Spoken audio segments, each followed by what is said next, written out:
for all these years, hybrid still is hybriding.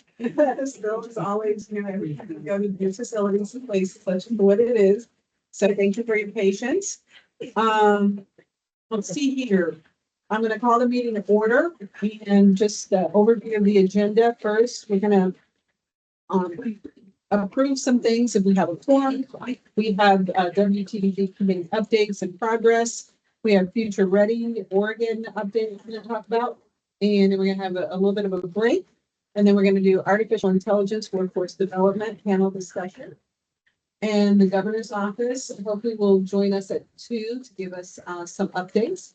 And then we're going to talk about strategic planning and accountability and metrics. And then we're going to adjourn. So we're adjourning a little early today because we have the space for this time. And I'm sure all of you are so upset to get an hour of your time back.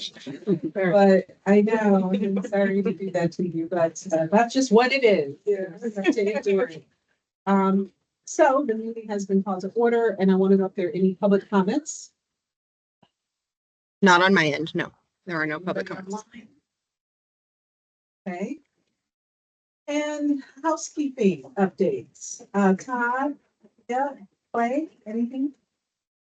Yeah, I'll go ahead and start us off. Just a little bit of housekeeping updates for the end of the year. Just want to remind everyone that their workday trainings are due December 31st. If you could get those in earlier rather than later, so that if there's any troubleshooting issues for you logging in, I can get that helped and fixed.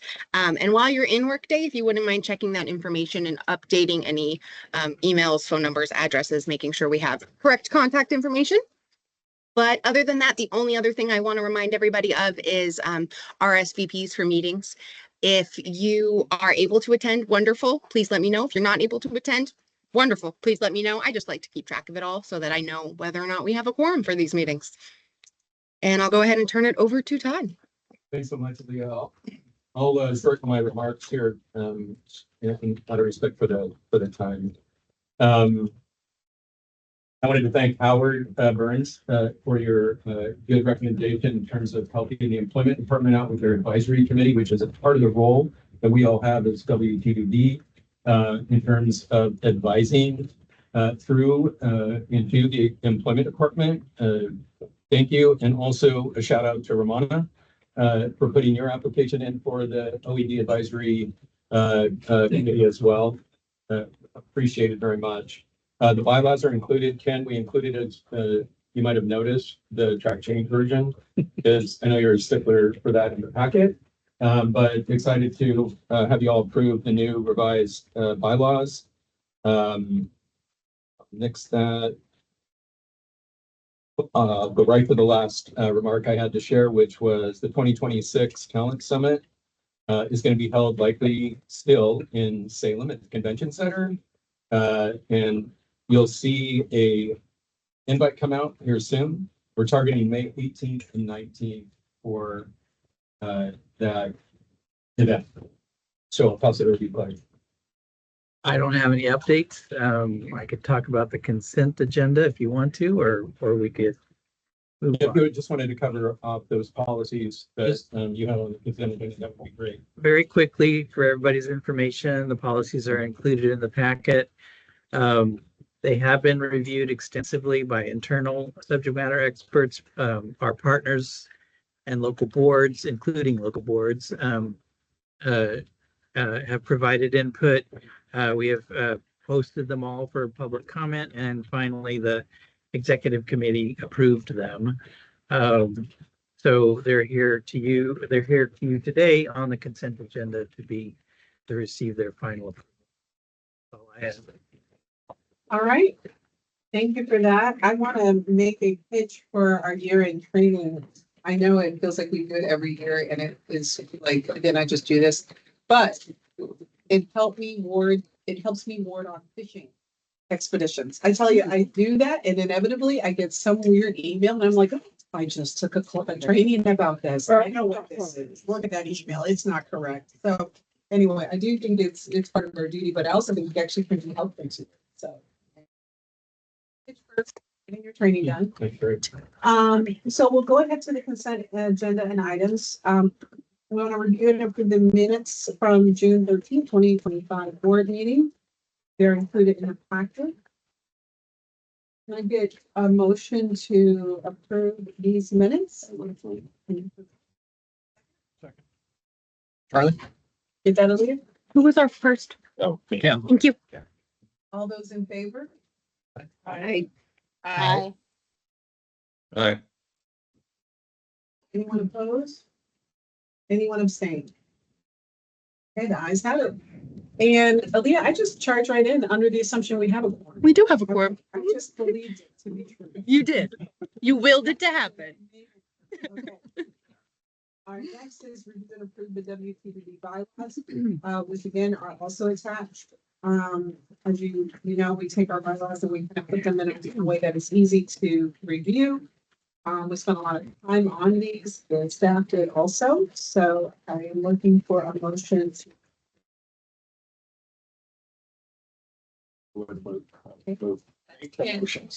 Yeah, thank you, Aaliyah, that's Ken. A second? I'll second. Kim. All those in favor? Aye. Online? Aye. Aye. Aye. All right, anyone opposed? Anyone abstain? Okay, the ayes have it. And then, excuse me. That's you.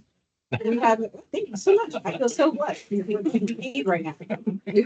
The third one is review and approve 3 WTDB policies, local plan development and modification, enrollment requirements, and LWDB certification, which Clay was referring to just now about the amount of work and expertise that went into that. So once again, I will be very much to approve these. I move approval. Thank you. Got new one. New approver on the board. Second. I'll second it. Okay. All those in favor? Aye. Aye. Anyone opposed? Aye. Anyone opposed? Anyone abstain? All right, the ayes have it. All right, so we're going to go ahead and move to the committee updates and progress. It's going to be the committee chairs and the HEC staff. So we're going to do Charlie first and then Todd. So Charlie, the Great. floor is yours. Great, thank you very much. I'll try to keep this quick as well. The calendar for training and pushing the employment OES out into the public and so forth is going swimmingly well. OES is what again? For new people?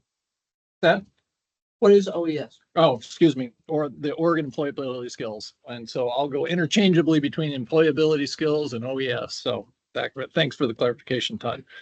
So most of the training and so forth has been actually working towards industry and then actually workforce regions. So Sherry has been very, very active. Huge thanks to Oregon Department of Education because it's really the partial grant that they've continued to extend that's kept Sherry on in regard to her work and what she's been doing. So You say Sherry Clark. Sherry Clark. I don't want to take There Sherry you go. Clark's shine. there, that's right. We always get into this conversation. I know. Sorry. Sherry Clark to get short trip. Yeah. So anyway, Sherry Clark continues to do the training and so forth. She has been really working with the regions, trying to figure out creative ways that we can actually blend the employability skills into programs up to and including working with some of the regions. So when they are actually dealing with communities that are going to be instructing populations through CBOs and so forth for employability skills or getting a job, they're actually hoping to be able to put a what I'm going to call a points generator into their grants.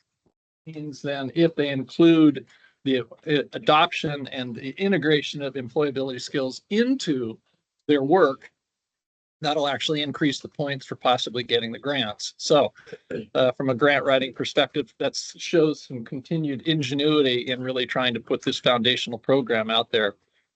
Again, all of the focus that Sherry's been doing, her calendar, Sherry Clark has been doing, her calendar is completely booked at this point. So, and she has literally been touching every part of the state in regard to continued work and the innovation and so forth. And so since she lives down in the Salem area, She's been working pretty extensive with Kim's group. I also did, and Tom, my co-partner in this process we've continued to talk to industry groups and so forth, got a chance to talk to their high performance consortium down there. The other part too is that Sherry is now, and we actually are now have active conversations going on with the 3 or 4 of the Future Ready Oregon clusters: manufacturing, technology, clean tech, and then construction. So she's been dealing with individuals in regard to how do we integrate employability skills into the curriculums that they're trying to do, which is then exposing populations to the opportunities that reside within their respective sectors. So we'll continue to see this as a foundational program. So we're glad to see that's working through. Industry outreach. Sherry Clark actually has been doing the bulk of that. Tom Goodhue and myself are continuing to focus our attentions to the association level so that we can actually touch one association, which touches a large cadre of others and so forth. Todd, we're trying to work with Todd to get an appointment with Oregon Business. And with Duncan Weiss, and so that we can actually get their adoption and sponsorship on as well. So we're looking at that, and then also Oregon Business and Industry down in Salem through Angela Wilhelm. So continuing to do the connections and continuing to see what's happening out there. And then all the associations that have been involved, Pavement Association, as well as I always get it wrong, but Jason Grants, let's see, Oregon. Or Restaurant and Lodging. Restaurant and Lodging Association. Been extremely helpful connecting us in with their training programs and working from there. So I know one of the things we've talked about is how do we actually prove that OES is working? And one of the ways that you have to do that, of course, is you've got to be able to talk to the supply and the demand side in regard to that. And so what I'll do is I'll throw that out as a challenge that we have as a WTDB, because I think it's something that from a system standpoint causes a problem. And that is that we can track students and so forth through the K through 12, sometimes K through 14 or some higher ed.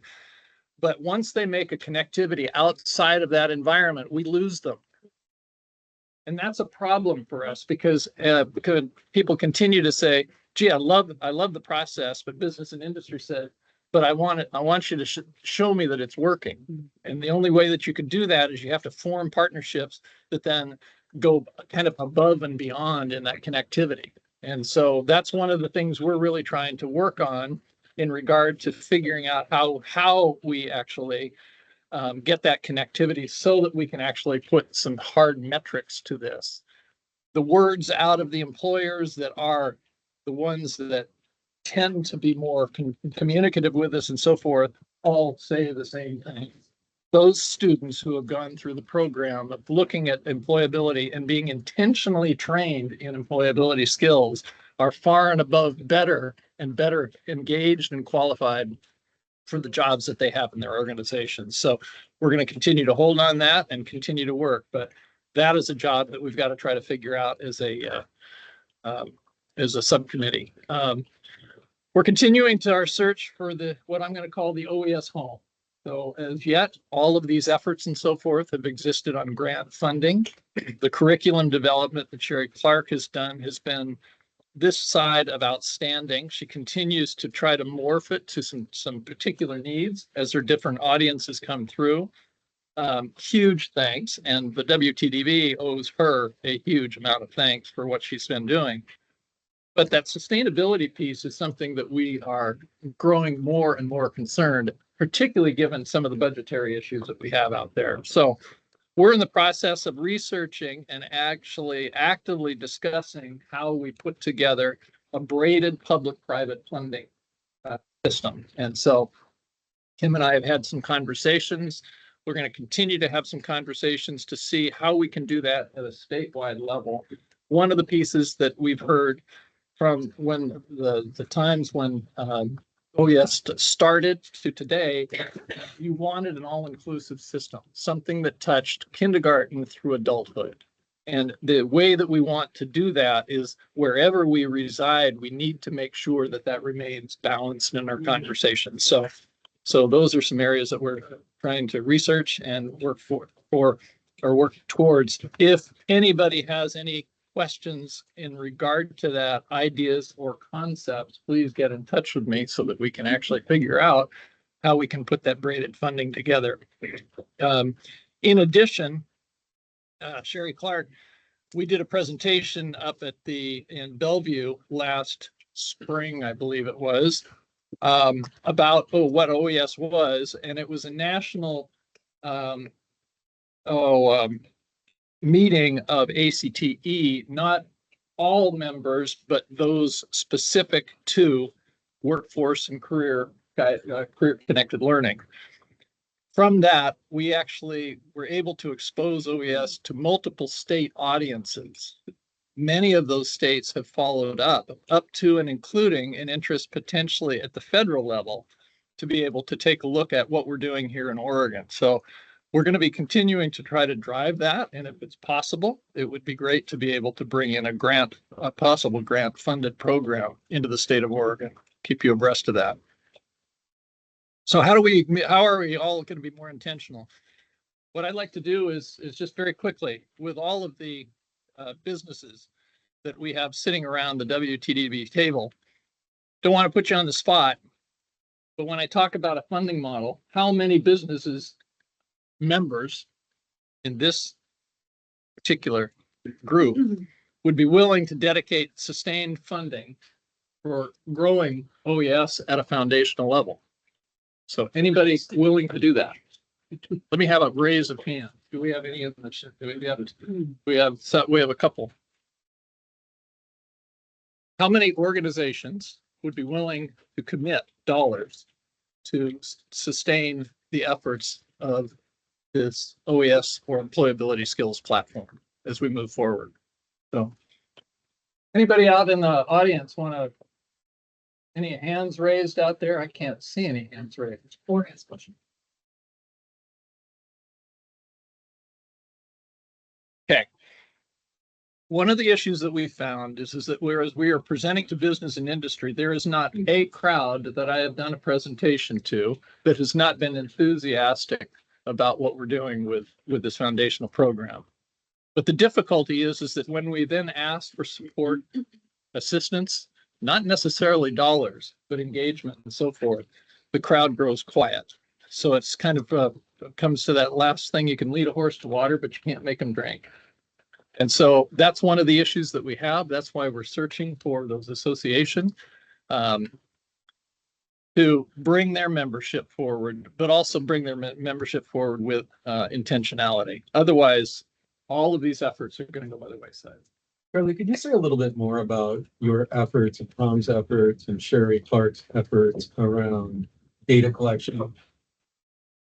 Yeah, the issues that we've had is that Sherry Clark has been the one that has really been the funnel of almost all of the interest for trainings, for connectivity and so forth. So what we've been able to do there is capture in very rudimentary spreadsheet fashion those connection points. Who are they?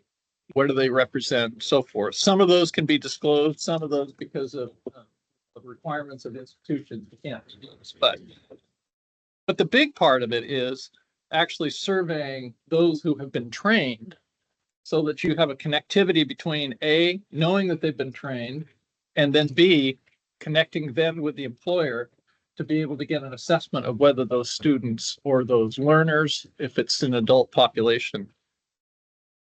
When we had the conversation last week and Todd was with Jim Farr, Jim mentioned that Employment Department has some exciting news on how technology is going to be running forward, and I think they're going to be actually doing some presentation to us in the future.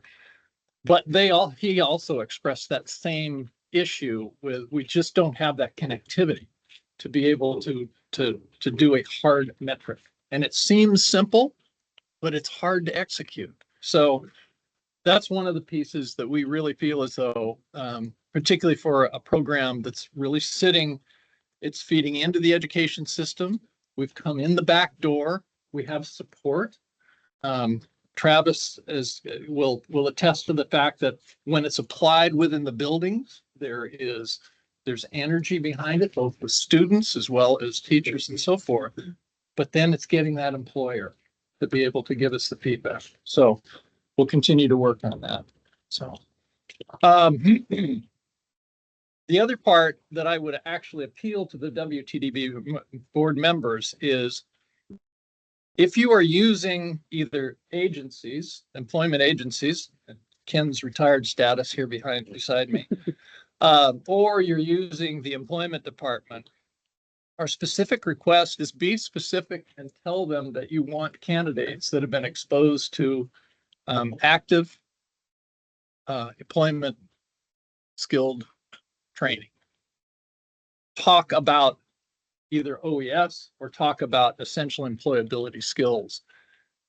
What we need to do is we really need to raise that level of a demand, pulling students through our system.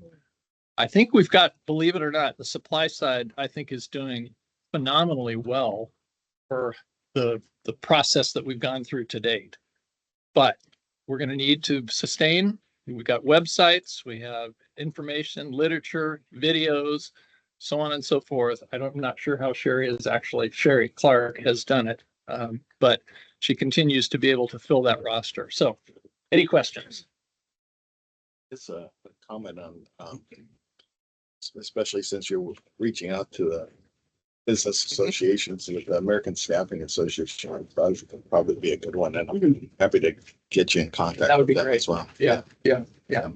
Because when I did some preliminary work on trying to gather Oregon's employment associations, it seemed as though it's jointed. Yeah. So that would be helpful to get some hands. Yes.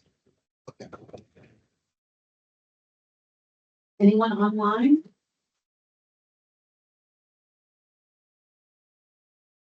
All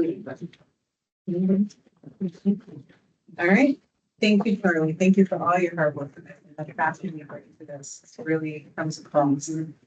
And then I'm going to turn over to Todd to talk about continuous improvement. So I'm gonna also cut my remarks short out of respect for the time. Okay. 1 minute. So we're not here.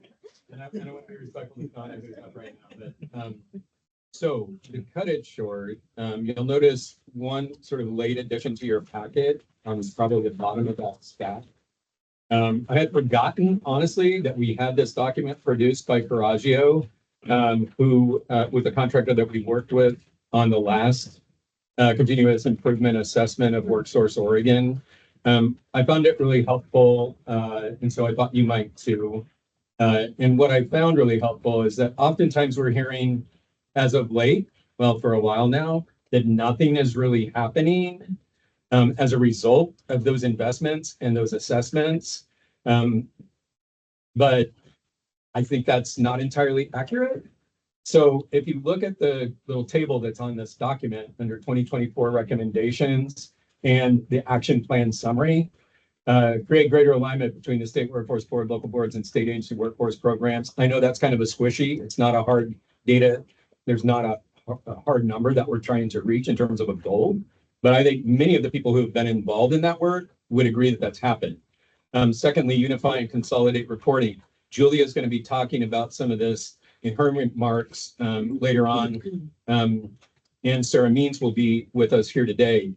I would say there's a fair amount happening right there because of this assessment and the recommendations. The third bullet, I would say the governor's office, that one's on hold in the short run.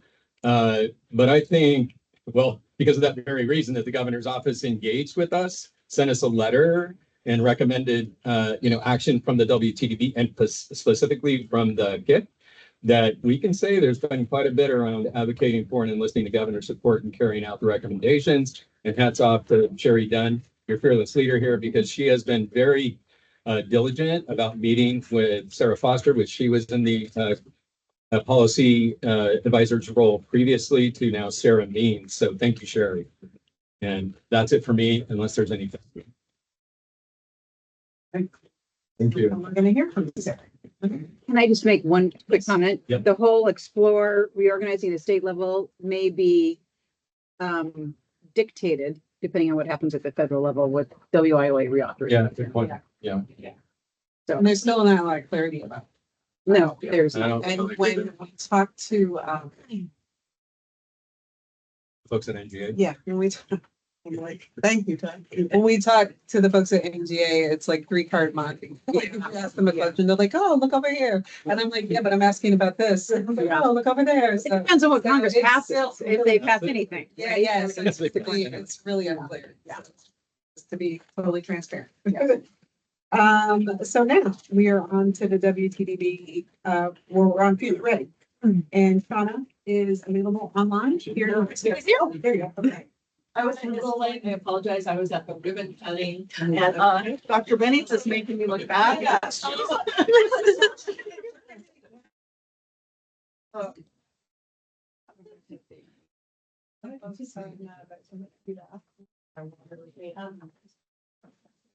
You have the slides. I do. Hi. Yell at me when you want And to. then, wow, this is the first one for me.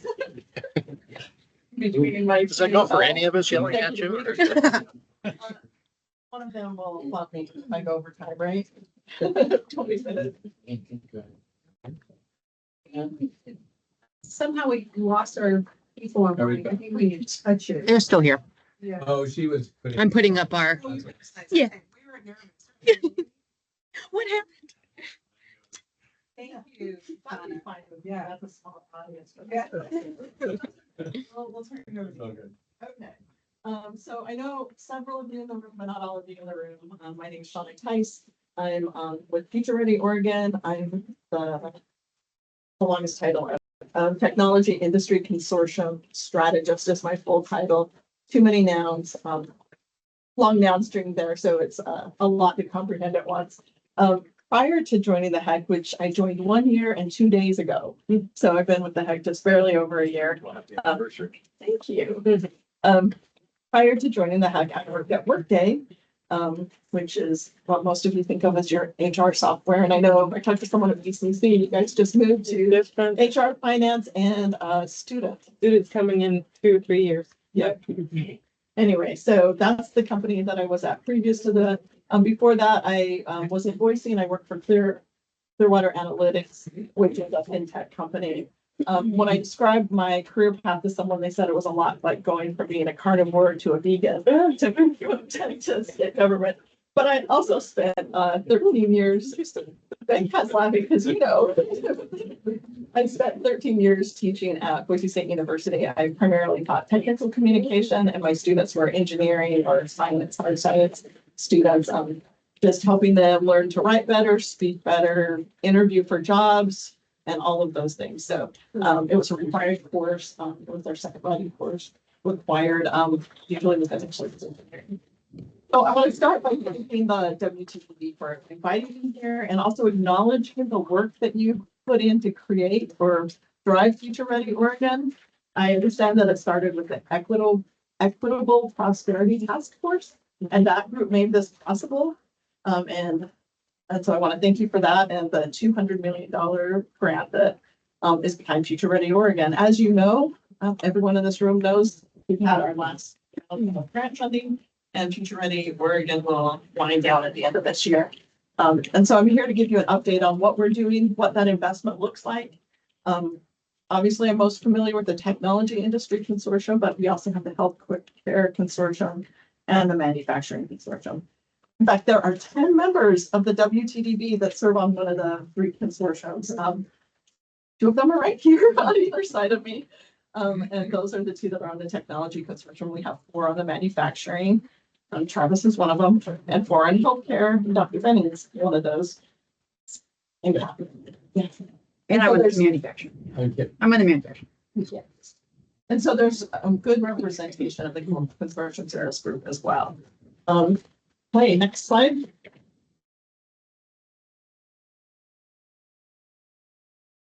So I just want to go over a little bit what the technology consortium is or the industry consortium are and how they're similar to what we do at the WTB. as well. So on our consortium, on each consortium, we need to have a business leader, a community-based organization, a workforce education and training provider, and a labor organization. I understand the WTDB may be a little bit heavier towards industry than Future Ready Oregon. Our consortiums are.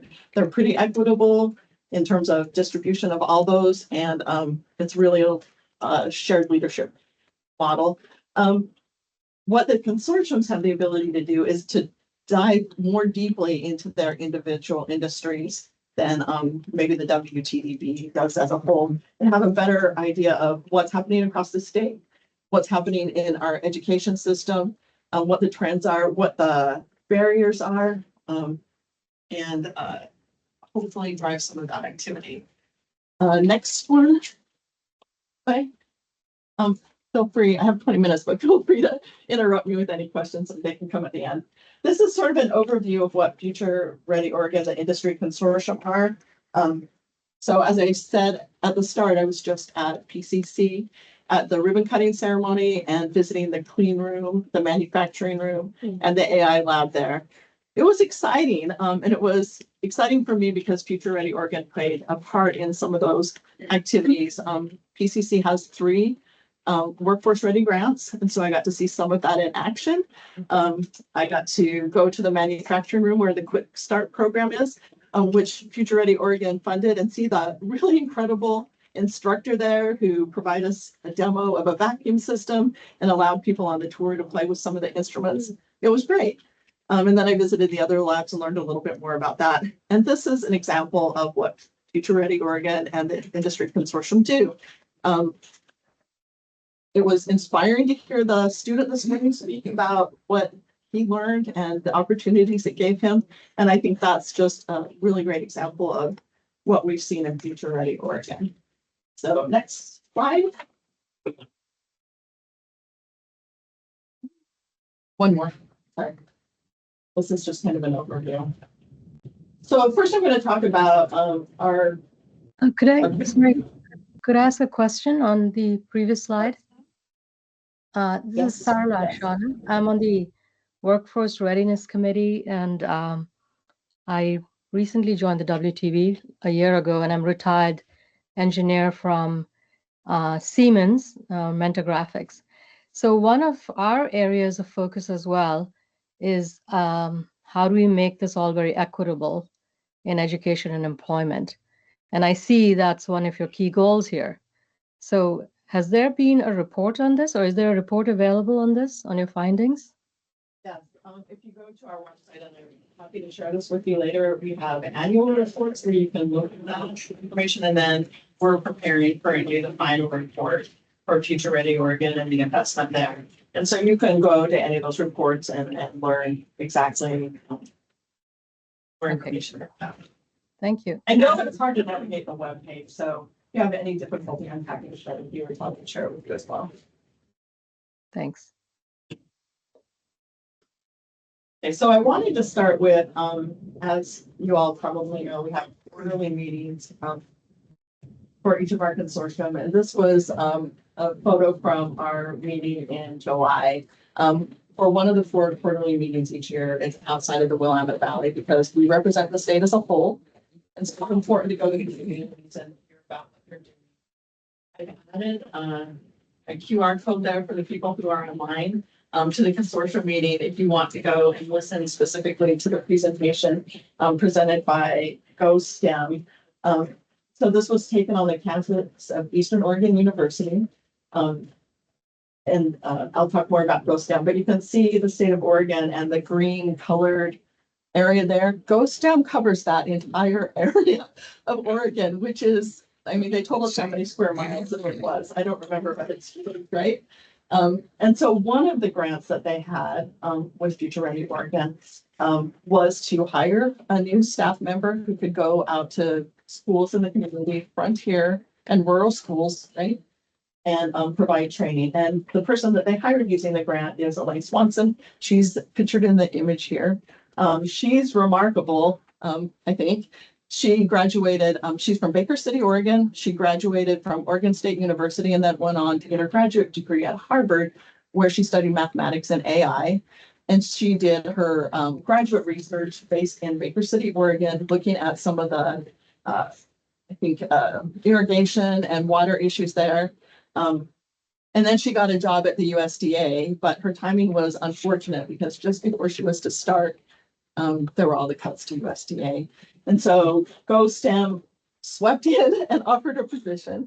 And so she is currently working for GoSTEM and traveling across that whole area, providing training to secondary, maybe elementary to students.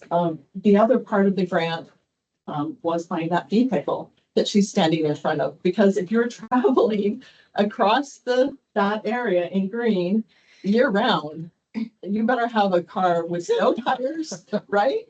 That can handle the weather, can handle the terrain, and can take all of the equipment needed for their programming in it. So that's an example of the flexibility of the funding to hire staff and buy a vehicle to, develop programming and things like that, which they've done in this case. So, next slide. This is not an example of a Future Ready Oregon grant, but Skip actually connected me with Amazon for this, and this was an example. Another thing that we do with the consortium is highlight partnerships across the state that are working very well. Again, I have a link to the consortium meeting there if you want to listen to it. It was inspirational, I thought. And then there's also a link to a YouTube video that describes the relationship here. Anyway, Amazon Web Services, let me look at the data here. They've invested $40 billion in Eastern Oregon since 2011. Wow. If you drive down I-84, which I lived in Boise for 30 years, so a lot of experience driving down I-84, you see data centers all along the freeway there. And that reflects the investment. Since they started building data centers, they've hired 8,300 workers in the area. If you're familiar with those counties, that has a huge impact, right? 8,300 workers in Monmouth County, and it provides a lot of jobs. At the time of the meeting, they had 118 open recs, and they plan to hire an additional 185. So that's enormous impact.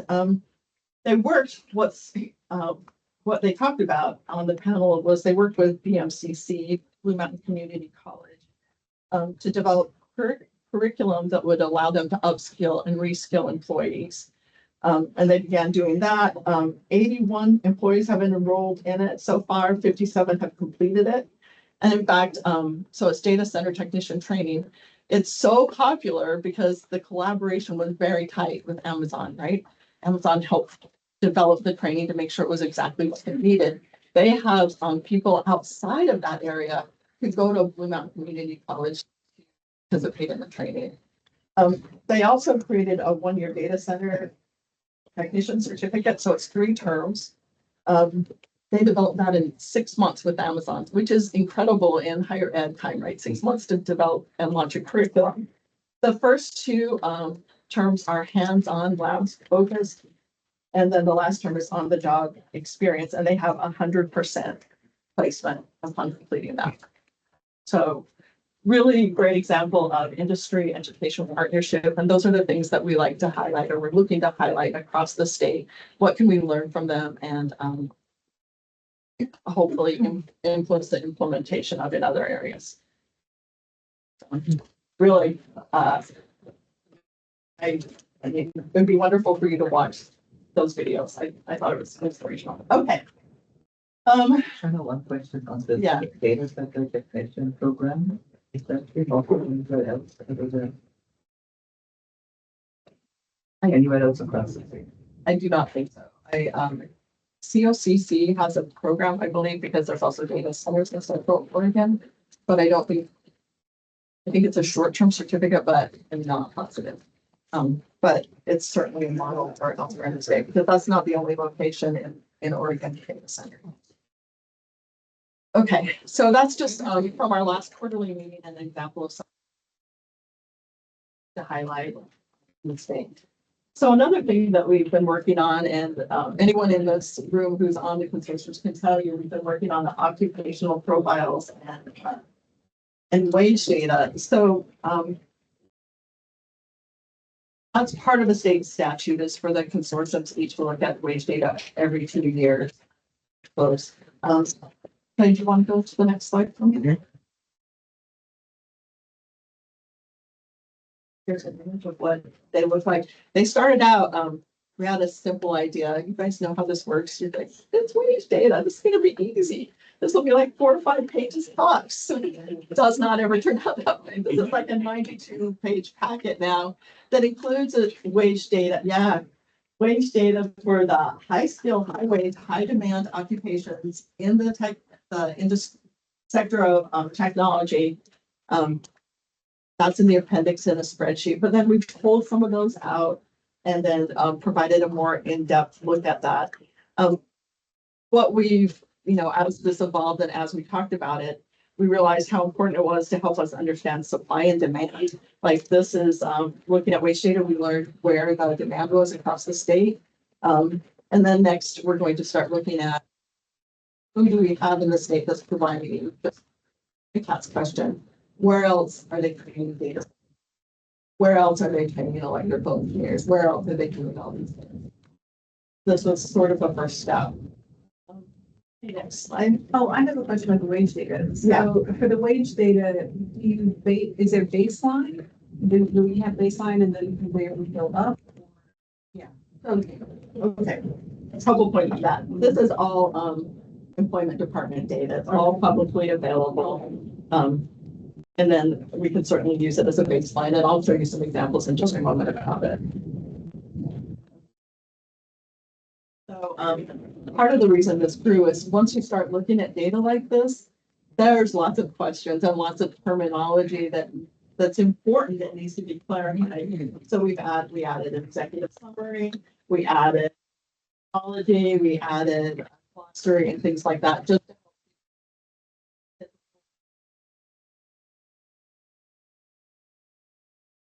in the appendix, we added the organ. Any questions in development? Thank you. Yeah, so people are paying attention and we're talking about it. Yes. Okay, here's an example of one of the profiles. As I said, we have the appendix, and then we selected a few and kind of blew them out with more detail. 2 pages. So this is the first page, and it tells you the typical entry and competitive education or training required for this occupation. So the one on the screen here is industrial engineers. So what training is required typically for that role, and then what makes it a competitive education or training. And then the typical entry level wage is included. The industry where Oregons are employed in these occupations. So you can see for that one, it's primarily manufacturing roles, which makes sense. And it says, I haven't highlighted that, but the number of people currently.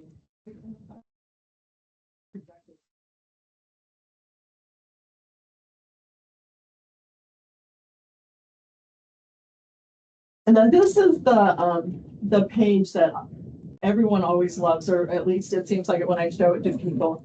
This shows by region, and I want to note that it's by workforce region, except for the employment department groups, Portland Metro and Clackamas together. So rather than 9 workforce regions, you see 8 here, and that's just a reflection of how the employment department presents their data. So here you can see for industrial engineers where the employment is currently, where it's 2023 employment, what the median hourly wage, the hourly average annual wage. It's useful to see where the jobs are and what they pay. And we've done this for each occupation. So, but Why is it not available for Portland, Tri-County? That's okay. I just thought you might know. Man, there's a reason. It's either usually it doesn't make sense in this case for Portland Tri-County. Often NA is because there's not enough numbers there. So if you look at Eastern Oregon, it says 2023 employment NA. That's often because there aren't enough people in that particular occupation. But that doesn't make sense as an answer for Portland Tri-County. So I can't tell you. Maybe it's a combination of the two. It's trickier when it's separated out by studio. I don't know. And which job is this? I'm sorry. For the industrial engineering. Am I missing? It's It was page number 2. Oh, sorry. So there is 2 pages for the Yeah, documentation. If I had a call a friend, here, I could easily call him. But Yeah, phone a friend. I would call Ronan and he would have the answer, but I'm here. Yeah. Question so that I can't quite make out the detail. Are your slides specific to your consortium? And do you know if the other consortia have similar content? So the slides here, well, okay, complicated answer, as you might expect. So industrial engineer, that's the data here is specific for my consortium, but there are occupations that exist in multiple, right? Yeah. So I would expect that this particular occupation, you would also see in manufacturing, right? Yeah. And so this occupation probably appears in both packets. But what you're seeing here, there's one for each of the consortia, and I'm going to give you the link to that later so you can go look at them. So there's a full packet for each. Thank you. Any other questions? Just a comment. Yeah. From an education standpoint, these data sets are so important because it validates the programs we have for CTE that are relevant to these, Right. especially regionally. And it also calls into question where we might be spending more resources where there's an occupation that the forecast is low. Right. The wages are high. So thank you for sharing this with the group. Yeah, so the occupation we chose to really highlight are high skill, high demand, high wage, right? And if you look at employment data, like there's different criteria for those and the terminology is in the glossary as well. So these are all meet all of those criteria. So these are good occupations to focus on and to make sure that we're training people appropriately. Any other questions about that? Nope. Okay, so moving ahead. So it's sort of next steps. We spent probably close to the last year looking at the occupational data and the terminology and trying to keep it consistent between the 3 consortiums, which you can imagine, people in healthcare have different concerns than people in technology, than people in manufacturing. So kind of getting to the point where everyone in all the consortiums were comfortable with the data we were presenting, felt that it was relevant. So there was lots of modifications along the way. But just in the last quarter, it was approved. So now we get to move on to the next step. And I have some examples here from other work that we could consider using from the technology consortium. So I have a couple examples here. You all are familiar with the behavioral talent assessment. I think there was a presentation around the first of the year on that report here in the WTDB. Yeah. And so Clay, do you want to scroll down? So this is an example of a table that's in the behavioral health sector, and it shows basically it's a supply and demand. So you can look at each of those occupations and see like who offers which of the community colleges or universities offer those programs, what the graduation is like, and begin to learn things there. So this is an example again from behavioral health, but we could do something similar for the other consortium as well. Okay, next slide, please. Okay, this is also from the behavioral health, which is completely different in many ways from technology because there's so many like certifications and requirements for that industry. If you look at this in whole, it's a lot for me to understand. Like you could put it up on a wall and it would be basically, at least poster size to begin to trace all the pathways for those careers because I think they're more complex than many of them in the technology industry. And I'm not in healthcare, so I don't know what a lot of those acronyms are, but someone from healthcare could certainly speak to the complexity in those. It's accurate. Yeah. Especially behavioral health, right? I think behavioral health is even more complex than physical or. And I think that speaks to why it's so hard. Yeah. Because it's very particular when you get it. Yeah, it's yeah, I mean, it's color coded. There's a whole system going on here just so you can begin to track those career pathways. And this is just a screenshot of like a very small portion of those career pathways and occupations in healthcare. So if we chose to do that in technology, it certainly wouldn't have the complexity that this did. I don't think. Okay, like, can you scroll down again? And then I also have some examples from the Semiconductor Consortium. I know you both, Skip and Betty Cat, you're both on the semiconductor. Involved, yeah, okay. So there's a couple here too as well.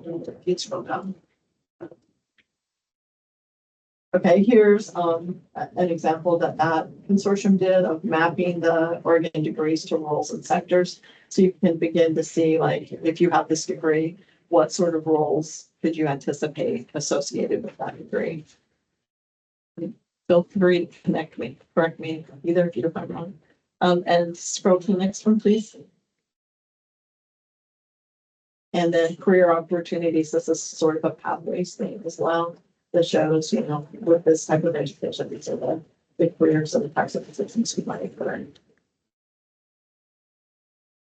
So to me, it's really useful information to understand better, like, how do people get these occupations? What's the education they need? What are the wages they might expect, and where do those exist across the state? And so we're just beginning to get a picture of that now. And now we can take the next step and try to understand if we have the right education and training programs in place to meet the demand by the region. Okay, and so here are, it's on our website, but again, I know, like, I've tried to find things on websites, state websites too. It's like, I don't even know, like, yesterday.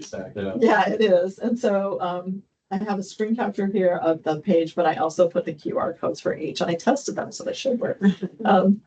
So you can go see the packets for each of those occupations.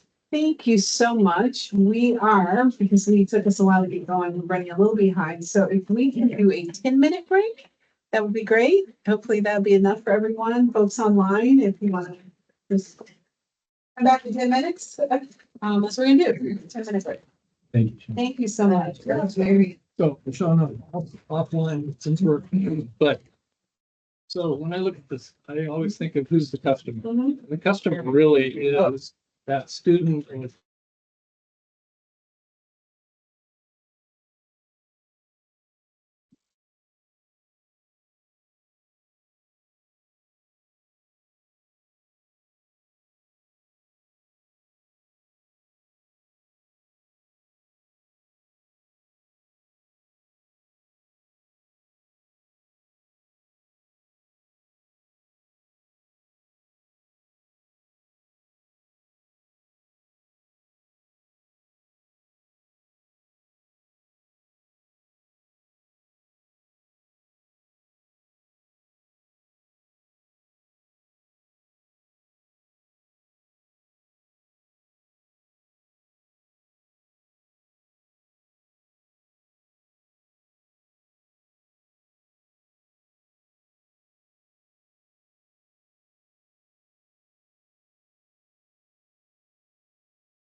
But we also have this time portion for the room, so as a result, we want to get going, we get folks to the, Oh, I need another. computer, web, green, talk about where they are, to come back, and, we have, our next up is the artificial intelligence and workforce development. And we have two great folks here, Skip and Venkat, who are gonna be talking about this now. Ideally, you would have, a little more time, but I'm gonna ask you to try to keep it to 2 o'clock. Because at 2, we do have, ostensibly, hopefully, the governor's rep, and I know getting her time is kind of tricky, so 2 o'clock will be our breakout time, for her, but yeah, I'm gonna turn it over to both of you. I'll go ahead and grab it before we do Todd's that. gotta grab it first. I'm gonna go ahead and moderate the panel discussion. Here it is, Todd moderator. It's all good, Sherry. I know. I'm here to help. I'm the government, right? Right. So there's actually 3. And first off, big shout out to Ellie, and I'll let you introduce yourself. But before you do, a big shout out to her, and thank you for your patience and willingness to pivot with us. We had originally got pretty darn excited that we were going to go to the tour down in Woodburn to the Amazon facility, but unfortunately, sort of an emergency urgent matter happened within Amazon's facility there, which precluded us from going to the tour. So we're still going to work on that potentially at a future date. But I just want to, sincerely thank you for being able to make this work here.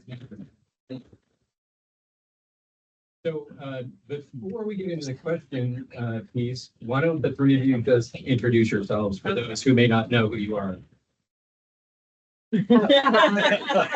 Ellie, you start. All right. Hi, everyone. I'm Ellie from Amazon, and really excited to be here. I had a chance to connect with Sherry and Todd at National Governors Association, workforce directors, and we work with kind of some across the country in different places, and talking about, just we were just panel about robotics and AI and just everything in that. So it seemed like a really nice synergy with kind of some of the work that you guys are been going on at the state and kind of looking at best practices across the country in terms of how workforce is developing and look beyond and changing, right? If you're not changing, you're gonna not be as competitive because there are some states that are racing changing and incorporating this. So I think it's such an exciting time and such an exciting time for Oregon. There's such interest in this opportunity, and hopefully kind of the momentum will grow with us. So we're excited to kind of participate in that excitement and forward-thinking momentum.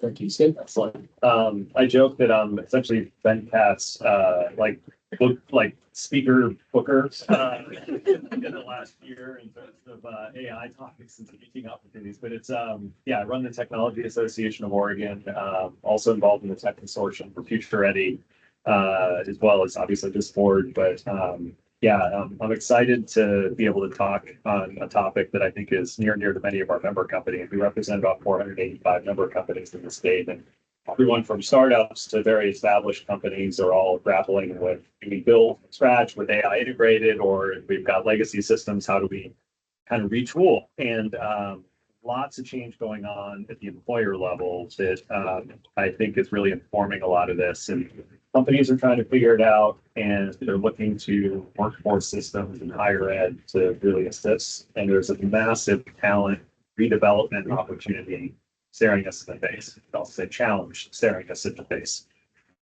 Great, thank you so much. Thank you. Last but definitely not least, Venkat. And then I spent 30 years in the technology industry, starting with Intel, building CPUs for them, then a small startup company building chips for high definition televisions, and then the last 18 at NVIDIA developing AI computing products and GPUs.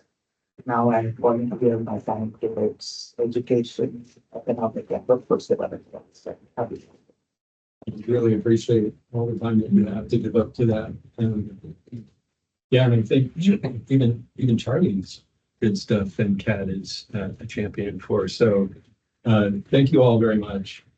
So AI is being described as a disruptive force, tremendous opportunity. And so I think people would love to hear, if we get your take from your lens, previous at NVIDIA, Amazon's take, and PAO, 485 companies were, that's a lot to ask, Skip. But if you could just talk about some of the sort of immediate ways that AI is impacting organizations, workforce, training and education, and then maybe provide one or two like granular examples of that, that would be great. How about we start with Jessica? Just using a sort of a non-technical role example, one area where we're seeing some interesting integrations of AI technologies is as a role-playing mechanism, if you will, especially for sales teams. And so a lot of sales folks are essentially incorporating AI to help prepare for, really critical conversations with prospects or existing clients. And so you can be going into a meeting and essentially getting a lot of information around what the competitive landscape looks like for a particular company that you're about to meet with, because you want to be able to position your product or service relative to that competitive landscape. Hey, we're going to help you compete against companies X, Y, and Z if you use our solution. And then also from a role-playing standpoint, it's you can pick a number of different sort of personas through prompting. And a prickly customer in this particular field with this type of title, go, right? I mean, it's kind of like, so there's a number of examples like that I think are intriguing, where they're supercharging kind of human-centered sales forces. And you could also argue that there's issues around degradation of some of the types of marketing collateral that people are getting over email with use of AI, because as people are essentially cutting corners using AI to craft emails for particular customers, it starts to all look very similar, no matter which kind of AI solution they're using. And this is something that I'm sure many of you have experienced firsthand as you look at the nature of your inbox that's flooded with certain vendor communications. They look suspiciously similar and will evolve based on trends in AI prompting. So those are a couple of examples in the sales context. Great, thank you. Ellie. Yeah, I think we're using AI kind of in the full scope. I'll say we're using AI in the way we get packages to our customers. And AI is making delivery routes faster, that type of time. We're using AI incorporated into how we work in our robotics and fulfillment centers to make roles for employees safe, easier, taking away, kind of extending their capabilities by taking away the things that might be repetitive. Also on the cloud side, like we're using it to create kind of AI tools for outside customers with AWS. So we use it kind of in the full scope. It's pretty integrated into everything we do. And as part of that integration has also been upskilling. Amazon has a pretty extensive upskilling program.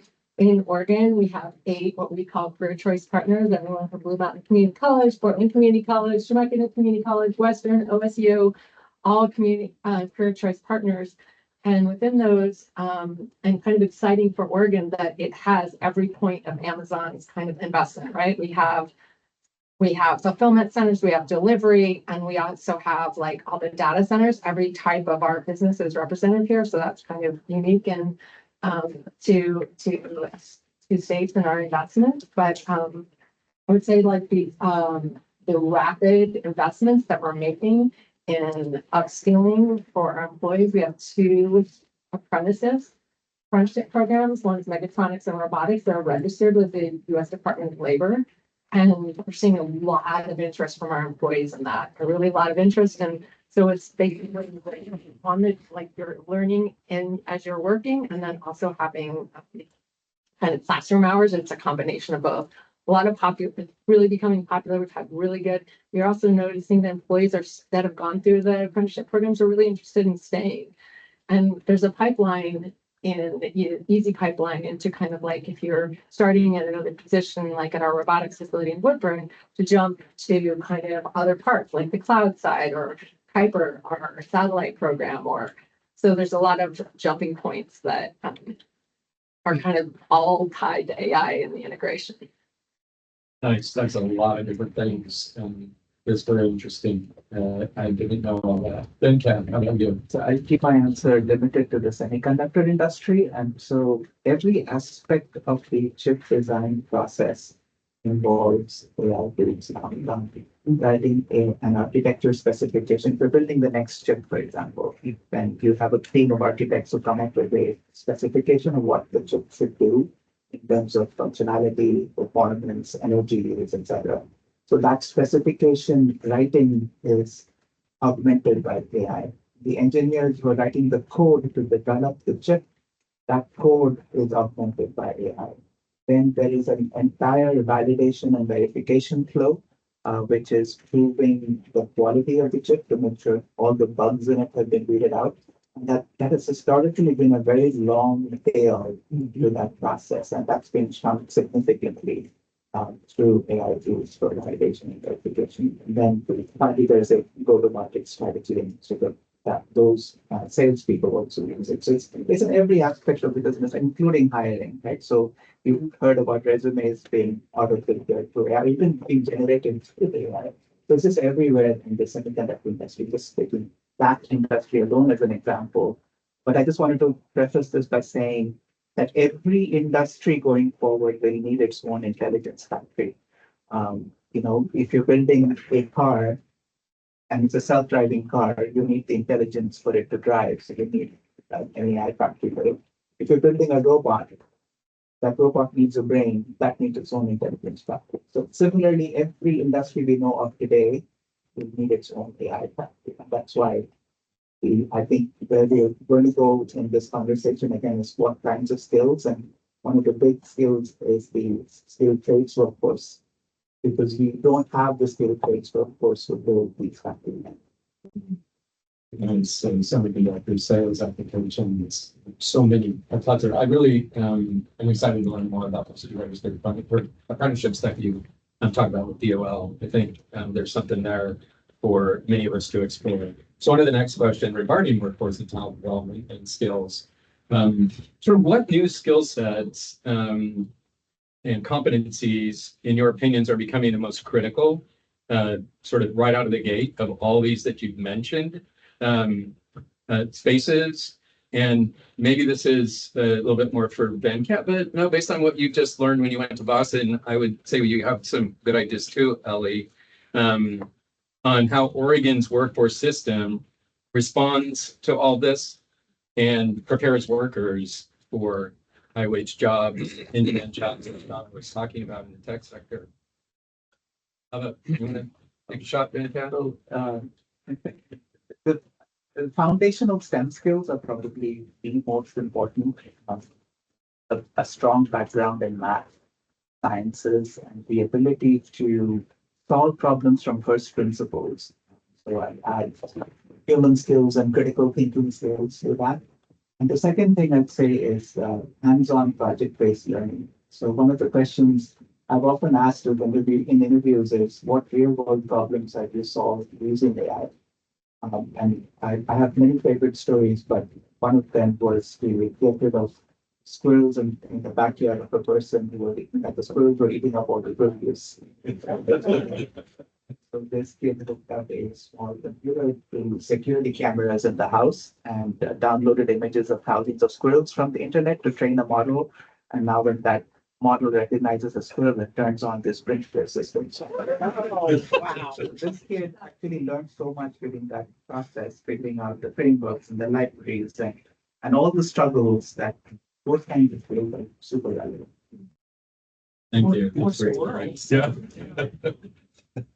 I don't know that I'm an expert in all the skills that are needed for robotics. I will share something.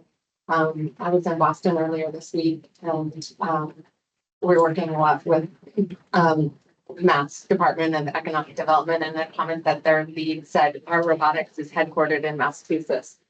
That really took away is that the reason Massachusetts has done so well in so many things, they're incorporating AI into their education system, but they really view things, as she talked about it, as a triangle, industry, academia, and government.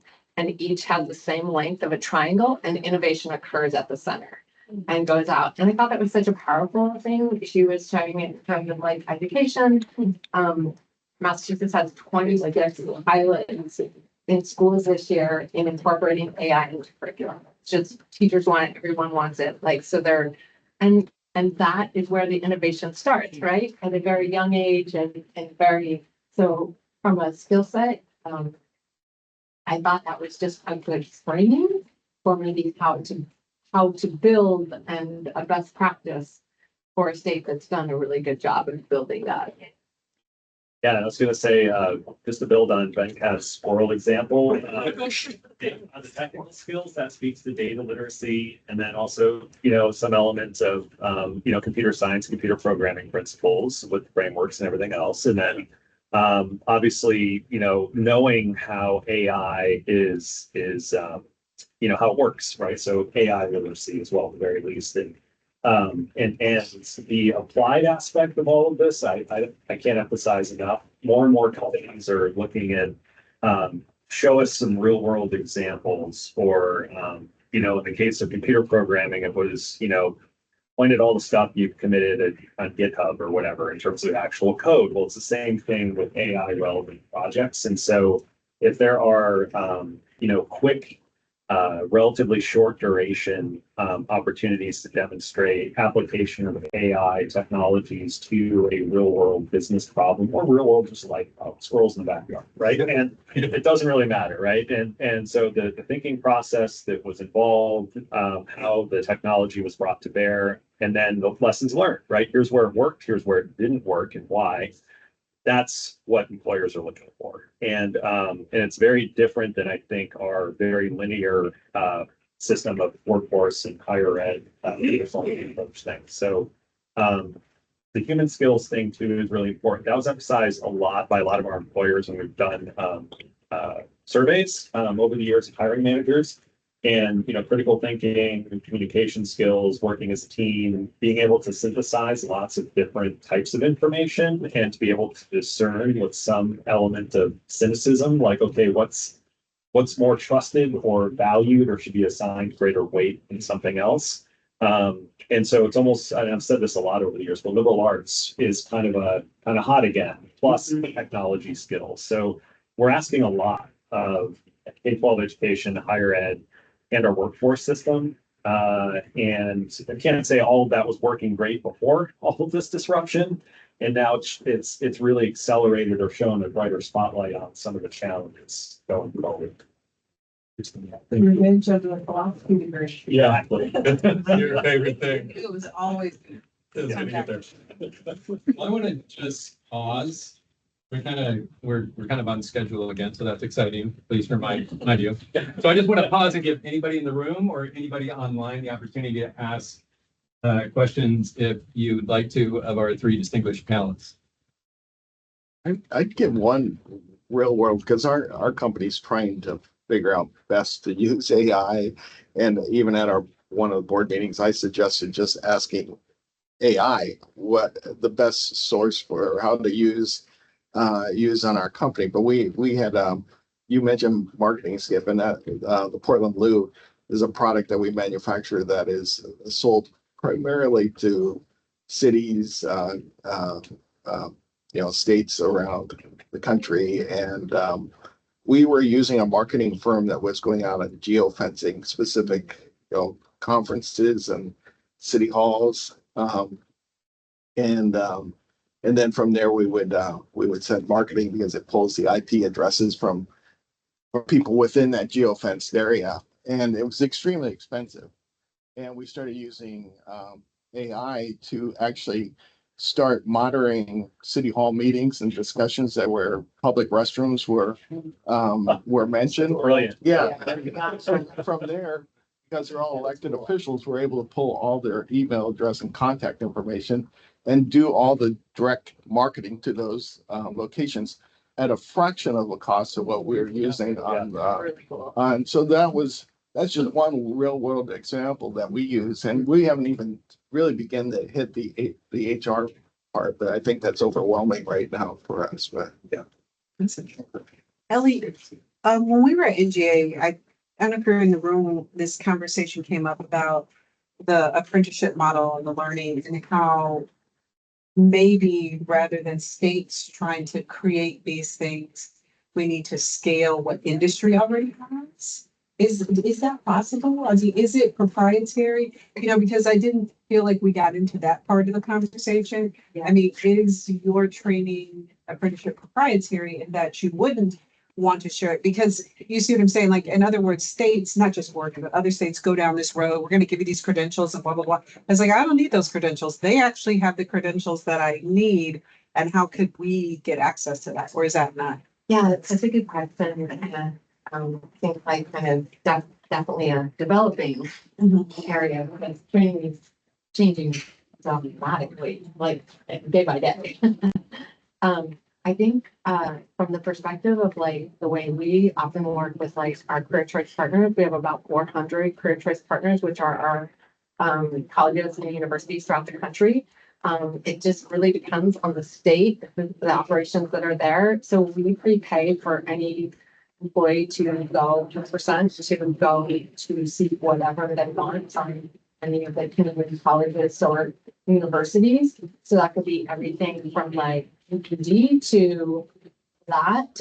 As we get like more interested in higher things like in the robotics certificates and that type of thing, there is depending on the state and that a lot of closeness that we have with depending on the career choice partner, how we work with them to develop what we need. Like we share pretty specifically, like Blue Mountain College, like we need this.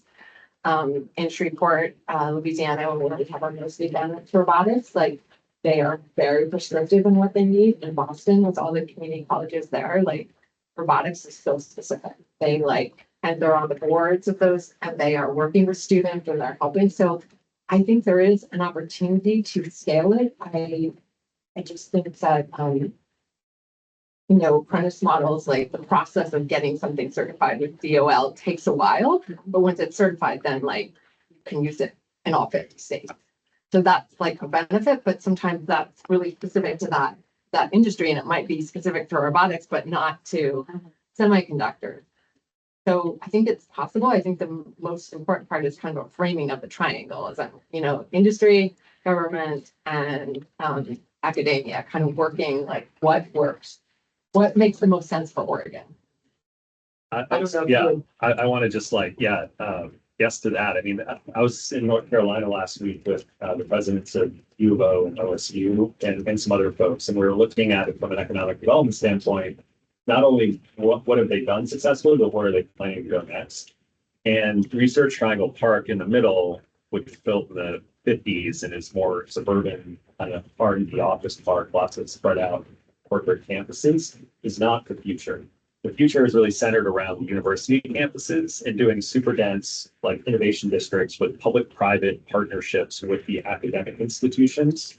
Where companies are actually investing in buildings and labs and sometimes operating them too on the campus itself, but it uses that flywheel of constant feedback and learnings on both sides. And what was interesting was talking to the chancellors of Duke, UNC, and NC State, all of them unscripted, I would assume. I mean, it was pretty quick meetings where they all sung the praises of the community college system and said, community college system in North Carolina does not get as much credit. But they had an abundance mindset. Everyone we talked to, they weren't fighting each other between higher ed, like for a limited amount of funding. They're number one in the country for higher ed state funding, 680 million to NC State, to UNC Chapel Hill last year. I think in Oregon, it was 80 million total to the university system. We're 46, they're number one. And they use the university and higher ed community college system as an economic engine for the state. Their funding for the equivalent of business Oregon is about the same as ours. But the outputs, the results are incredible. It's because of the investment in talent through higher ed and research and commercialization. But it's that tightness between talent and economic development outcomes around the research, commercialization, what do companies need?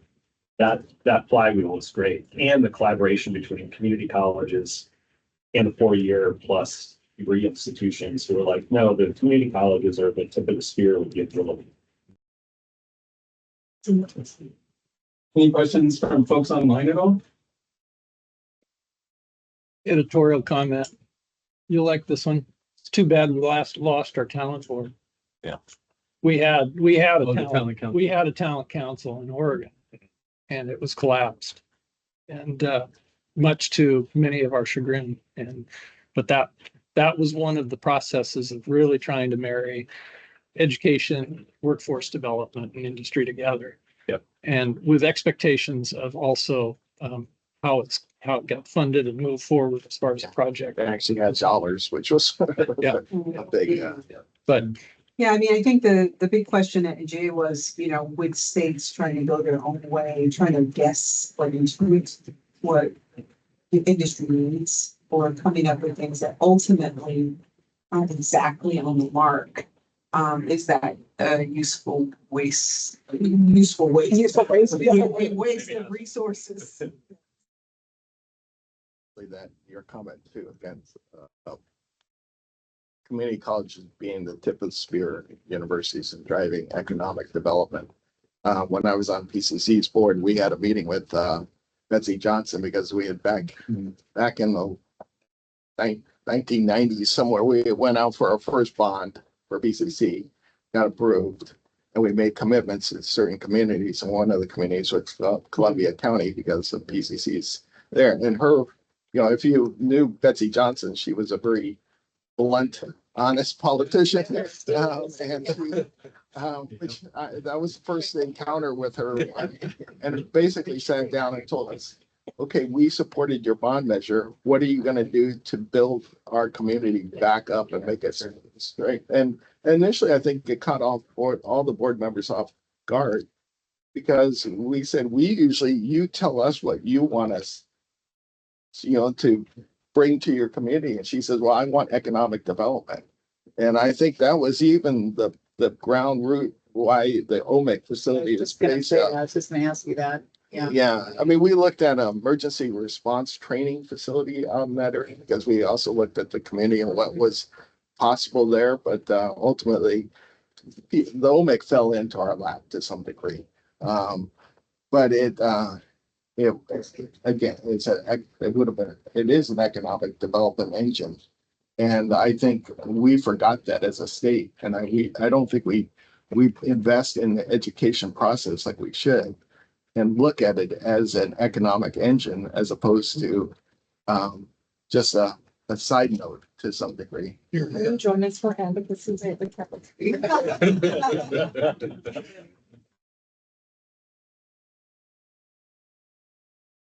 In Hillsborough, one of the things that got us to youth apprenticeship was going to South Carolina together, and we had PCC and the city of Hillsborough's economic development department. Yeah, we traveled together and we saw the community college, and then in that area it was Michelin and BMW. They had sort of this consortium built up where the students in the high school got the training and they wore the cool like BMW shirt with the logo, and they were fully sponsored because the industry folks knew that workforce development locally was a competitive advantage to them. So it was a no-brainer. They did the math on how it would be to cultivate the talent of students locally. And then it was a flywheel. Yep. So then we came back to Hillsborough and decided, well, what if we just looked at the talent gap analysis and said, hey, in the manufacturing sector, why don't we stand up with apprenticeships so the high school kids could do that? I mean, it's still small, but regionally we have a huge opportunity there to those that playbook is written by the folks on the East Coast and Wisconsin. To your credit though, you were the leader that stepped up and really made that happen. So similar to CTE, where you may have strong demand for process, you have to have somebody that does the training. And so I think that is an issue in AI, is how do you find the population and get them up to speed to train, and to train relatively consistently, so that the elements of how do you build an appropriate AI model are integrated into that training process. And this is moving so fast, Ellie, I think, as you had mentioned. And that's my concern is that do we just let it become the wild, wild west and anybody can go for it the way they want to? Or is there a place for us to have a discussion, a triangular discussion? Because I think that's where it should be. It's really to say, how are we going to put people that out in front of us? Yeah, I mean, and this is sort of my last question. So given all the great information you just shared about your trip to North Carolina and more, and we just came back from the New England area, and you've already had a ton of stuff, along with what you're already aware of within Amazon corporate nationwide, and then Kat, your experience as well. Sort of what say you? I'm gonna roll three questions into one since we've got about 10 minutes left. And that is, as you think about your roles on the tech consortia and your roles on the WTDB and what you've experienced in that environment over the last couple of years, coupled with all of this, and I know that doesn't necessarily apply with you, but I'll tweet you out because I'm very curious as to what your take is on this as well, given your experience with workforce across the country. As you think about that and then sort of say to yourself, what can we do to lead right now as a workforce system, an education and training system to meet the needs of employers and address any skill gaps that are critical in order to do the best that we can possibly do to compete not only national economy but globally, particularly in the times that we're confronted with right now in our state with fiscal challenges and other constraints. And then Kat, you and I have talked a little bit about this back upstream. The third part of that question is, what about the ethical responsibilities that surround AI, both on the ground, but also at the state government level? I'd be really curious to hear your takes on those three. Then Kat, would you like to start? Everything starts with a talent pipeline from K through 12. And we have a massive challenge in that area just because Oregon, if you look at foundational STEM skills, we're lagging behind the rest of the country. We're probably the last now when adjusted for demographics. So one approach is to bring AI tools into the classroom so that both students and teachers learn how to use the technology. And if you ask any industry representative who is hiring or a hiring manager, they want to hire people who use the technology. So that I think starts at K through 12. And then community colleges and universities have a role to play because our K through 12 system produces students who are deficient in math. Many of the colleges and universities that need to have to put students in a remedial math program.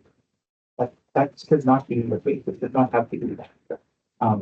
Then in the upskilling stage, if the students have a good sense of human skills and employers are able to assess those human skills, they have very little time to do that in an interview. Because the interview is mostly technical.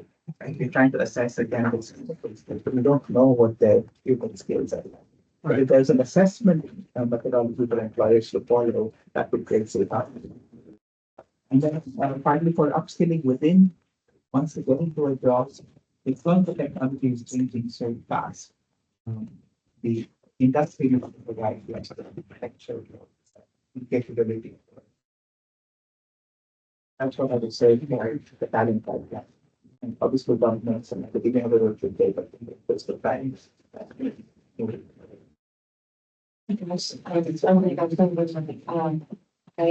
I tend to want to build on the comments about Amazon and very focused on intentional and like an upskill now in so many ways, right? Like even our sellers are using AI. So what's sold on Amazon is from small businesses and small medium businesses, and so they are using AI to upload do things that were once more manual. They're taught in that process with interacting with us on AI skills. So it's really upskilling is occurring at every kind of touch point internally. And we invest a lot in upskilling, are going to continue to invest in upskilling and AI, the use of AI and how to extend an employee's capability, not replace it. Like all these new positions are starting to be created from this, that it's extending their skills, right? It's not replacing employees, it's extending their capability to do more and be more productive. So upskilling is such a primary focus internally right now at Amazon with all of those elements occurring. I do think it's interesting to think though, just Oregon specifically, jumping back to my week earlier, I was really taken back. Massachusetts invested this year from their legislature 100 million in AI training and things, and they have already a pilot for 26 school districts incorporate AI training and curriculum development in the school. Already. They also have a grant program, which I thought was really interesting for companies like that you're talking about as part of their economic development. And this is all running out of economic development on how companies use AI to help their productivity. And the secretary's comment was that all of the applications, all of the grants have been non-technology companies that, because these are smaller companies doing manufacturing, doing, auto repair, everything like that, they are applying for grants because they're eager to learn how to improve their opportunity and their employees' opportunity. And that kind of sat with me. That's such an opportunity. And Massachusetts is now number one in STEM education. Yeah. Can I just ask for the upskilling that's taking place at Amazon? Are you leveraging a cohort model? Is it independent learning? How are the employees being upskilled in an efficient yet effective way? yeah, so it's what we've done. There's a lot, what we've learned in that we have to do a lot of kind of after 90 days, like meeting with employees, say, hey, what are you interested in? What are you doing this? Directing to the various opportunities, like maybe they just want to do something simple like a CDL, but maybe there's a next step. So there's a role, and it's usually of that occurs in the workforce. I would say probably our most advanced is at Troutdale, where it's been our longest facility. It's been here that with Mount Hood Community College in terms of the traction that we get there.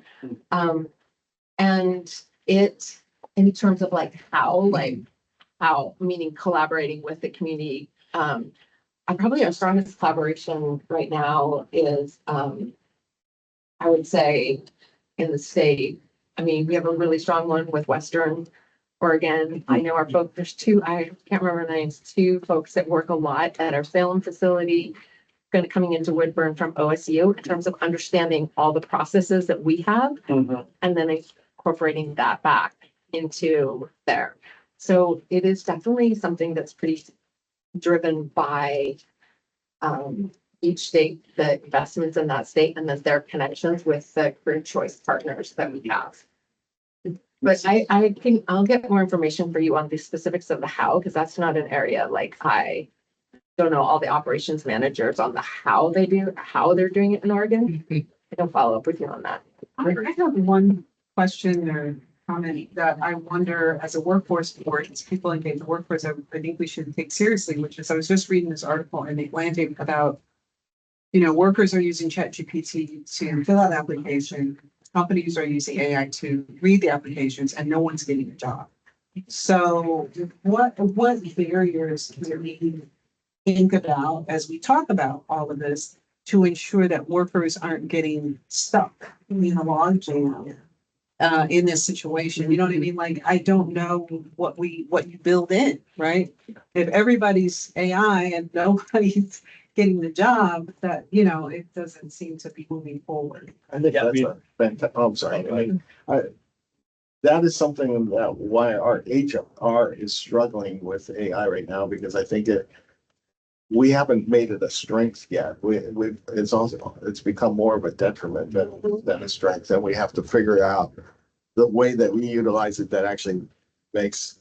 It definitely makes it more efficient. I'm doing certain things, but it doesn't help us solve our problem of the human factor. Right. And well, it's like the MIT study that was released a couple weeks ago saying 95% of enterprise AI pilots have ended in failure. That's not surprising, right? Especially when you think about, change management for any new technology, right? And we're in the early wave right now, and there's been a lot of pressure for, CEOs, boards say, go do something on AI without thinking through the people, process, systems part of it. And we're going to see this massive uptake. You can see the capabilities of AI done right. and companies are going to incrementally start to figure it out. And so the question is, how do we think about some of the things from a change management standpoint that are also important to us, and it applies to our education and workforce systems too. Like, what are the outcomes we're trying to achieve? And then what's the technology that we need to do it? How does it need to be kind of defined and then applied? And I look at the example of like Massachusetts or abroad, the case of Estonia. So they were the first country in the world to do a comprehensive every school at once AI rollout last year. Like a K through 12 level. It's called AI Leap. And I'll be over there in a few weeks. I have also the role of the Estonian government. Long story, but it'll be interesting to come back from that. Meeting with some of those volunteers, it's great.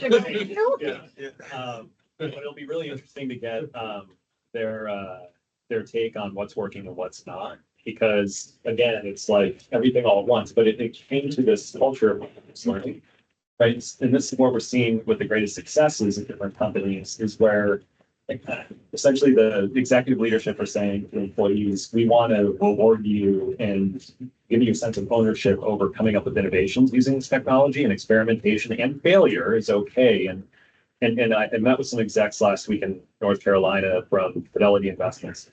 And their CEO and owner, Abby Johnson, signed off on this whole culture shift where they have a career center for any employee within Fidelity that wants to take advantage of it throughout their tenure. And one of their metrics of success is longer tenure. How long can we keep employees here thriving? And so it's this message of, hey, we have your back. And thinking of Maslow's hierarchy, and when people perform best or worst, you take care of the basics and you eliminate the anxiety and fear and uncertainty, and you're going to see people increase productivity through the roof. What I would love to see is this board and the artificial intelligence workforce help folks like Ken and others who are struggling with the front door. Yeah. Because that front door is becoming quite problematic because of AI use on both sides. Yep. And how do we give people best practices, suggestions, integration? I think that's going to be really important. But Yep. that's just my thoughts. If I may just say one thing about AI in education, if you are concerned about incorrect use of AI. In education, what's happening today is there are students who are taking their homework questions, basically with ChatGPT, taking the answer and throwing it back, and that's destroying their critical thinking. And so where the technology is now today has reasoning models that are able to work with the students and tailor the content towards the students' interests, and really ask if that's the right approach to solving the problem, to really getting the concepts across. And that's where the promise is versus misuse.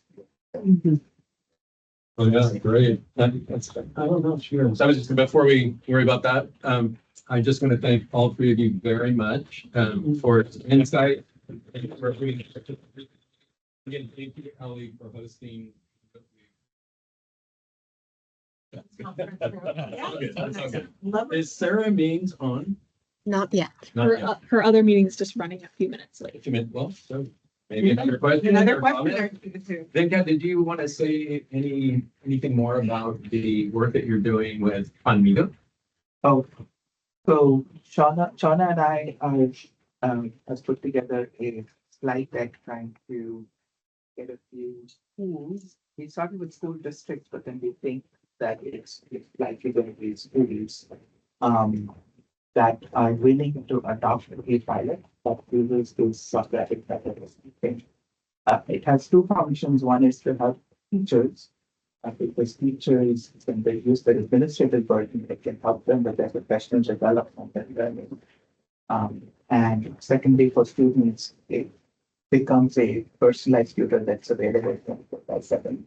So with some committees that I'm on, the Workforce Readiness Committee has started projects and lectures and I are spearheading, and then you usually or think for parties or China, and that is something that they can sort of trying to get all of these aligned with the same goal. So I'd like to have a handful of pilots that adopt AI to bring them into the classroom so that we can show over a year or two that we've actually turned around our proficiency in Oregon.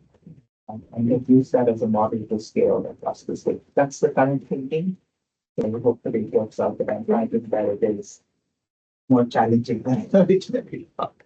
Yeah, that's, having, counsel of family of a lot of people. Their number one complaint is the amount of homework, correcting homework. And how time consuming and how much that takes for the job. And I just see AI as a way of really paring that down so a teacher can focus on the core functions of their job to me. And I wouldn't even have thought of that until you just said that, but, and I also maybe take some of that human discretion out of it. Well, in your mind, what makes a good school district? Highlight what are the elements in a school district like? We do have Sarah, and I know she's got a tight schedule, so I want to make sure we get Sarah in. But thank you all for so much for the robust conversation. But Sarah, hello, thank you so much for joining us. Can you hear me okay? Hi, yeah, it's not loud, but I think I hear everything. Okay, all right, we can hear you very well. Wonderful. I'm so happy about that. Okay, I'll just jump in. I don't think any of you really know me. This is my first meeting. I am taking the place of Sarah Foster, who I think joined at the last time. I was listening in. Only Sarah's allowed. Only Sarah's. We try real hard to make it real easy on you guys. So Sarah Foster had a really great opportunity at the employment department. And so we miss her dearly, but she's doing great work over there. Following that, Governor asked, I was in the governor's office prior to this role. I was doing all of the semiconductor work, implementing the Oregon CHIPS Act in partnership with Business Oregon and others here in the state. When Sarah was offered this other opportunity, Governor asked if I could jump in and be her workforce higher ed and economic development advisor. So not the exact portfolio that Sarah Foster had, but very similar. Really happy that it has a combination of higher ed and economic development. My background is in community and economic development, with some workforce sprinkled in there. I've served on a local workforce board in Lane County for, I don't know, gosh, 6 or 7 years, maybe even longer than that. So I have some exposure certainly to workforce development. And so I'm thrilled to have the opportunity and privilege to serve in this capacity. And I'm sorry I can't be there with you in person. I promise to get to an in-person meeting sometime soon. So thanks for having me remotely. So I had a prep meeting earlier this week with leadership, and they asked me to give a couple of updates. So I'm just going to jump into those. And certainly happy to answer any questions. I heard something about AI when I joined the meeting. It seems like that's everywhere these days. So I think I'll start with an update on exciting MOU that the governor signed a few months back. Apologies to those of you who may have heard this before. I think Venkat might be in the room, and he's heard this maybe 4 or 5 times at this point. Sorry, Venkat.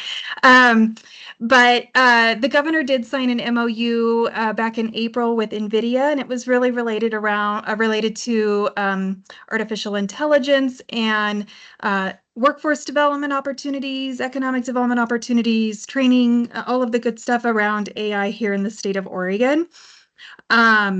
We've been working hard to implement a smaller portion of the MOU, a very tangible portion, frankly, which is bringing the Deep Learning Institute that NVIDIA has to Oregon and faculty, higher ed, community college higher ed faculty here in the state. That's a great opportunity for faculty to engage in learning training opportunities and then become ambassadors. And take what they've learned from this institute and go to their students and really deploy learning in that way.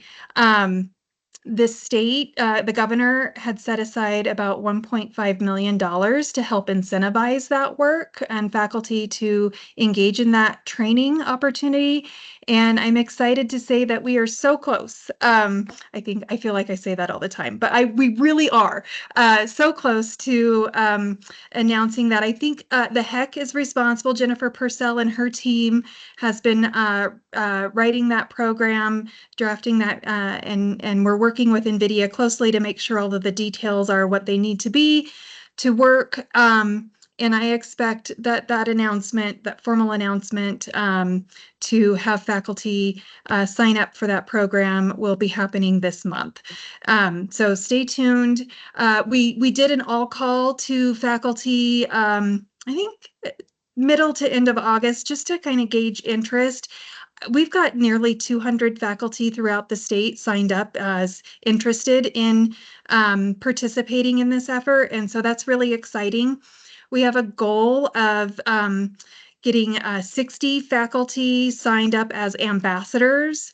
That means going through the NVIDIA program, obtaining the certification, if you will, of ambassador, and then moving and training, moving that forward and engaging in training of students post their sort of initial certification.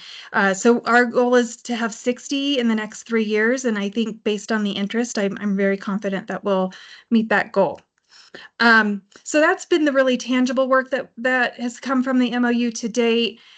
More broadly, I'm excited. I have to go from this meeting to a meeting with a gentleman by the name of Nick Blosser. Some of you might recognize that name. He's now, I think they're calling him the Chief Privacy Officer with the state, working over at DAS and doing a lot of work engaging with AI on behalf of the state. So he and I are going to have a little collaboration meeting on what this MOU is and how we can work together as state partners. Because the other piece of that MOU, frankly, is how do we integrate AI technology into state governance and deployment of our services.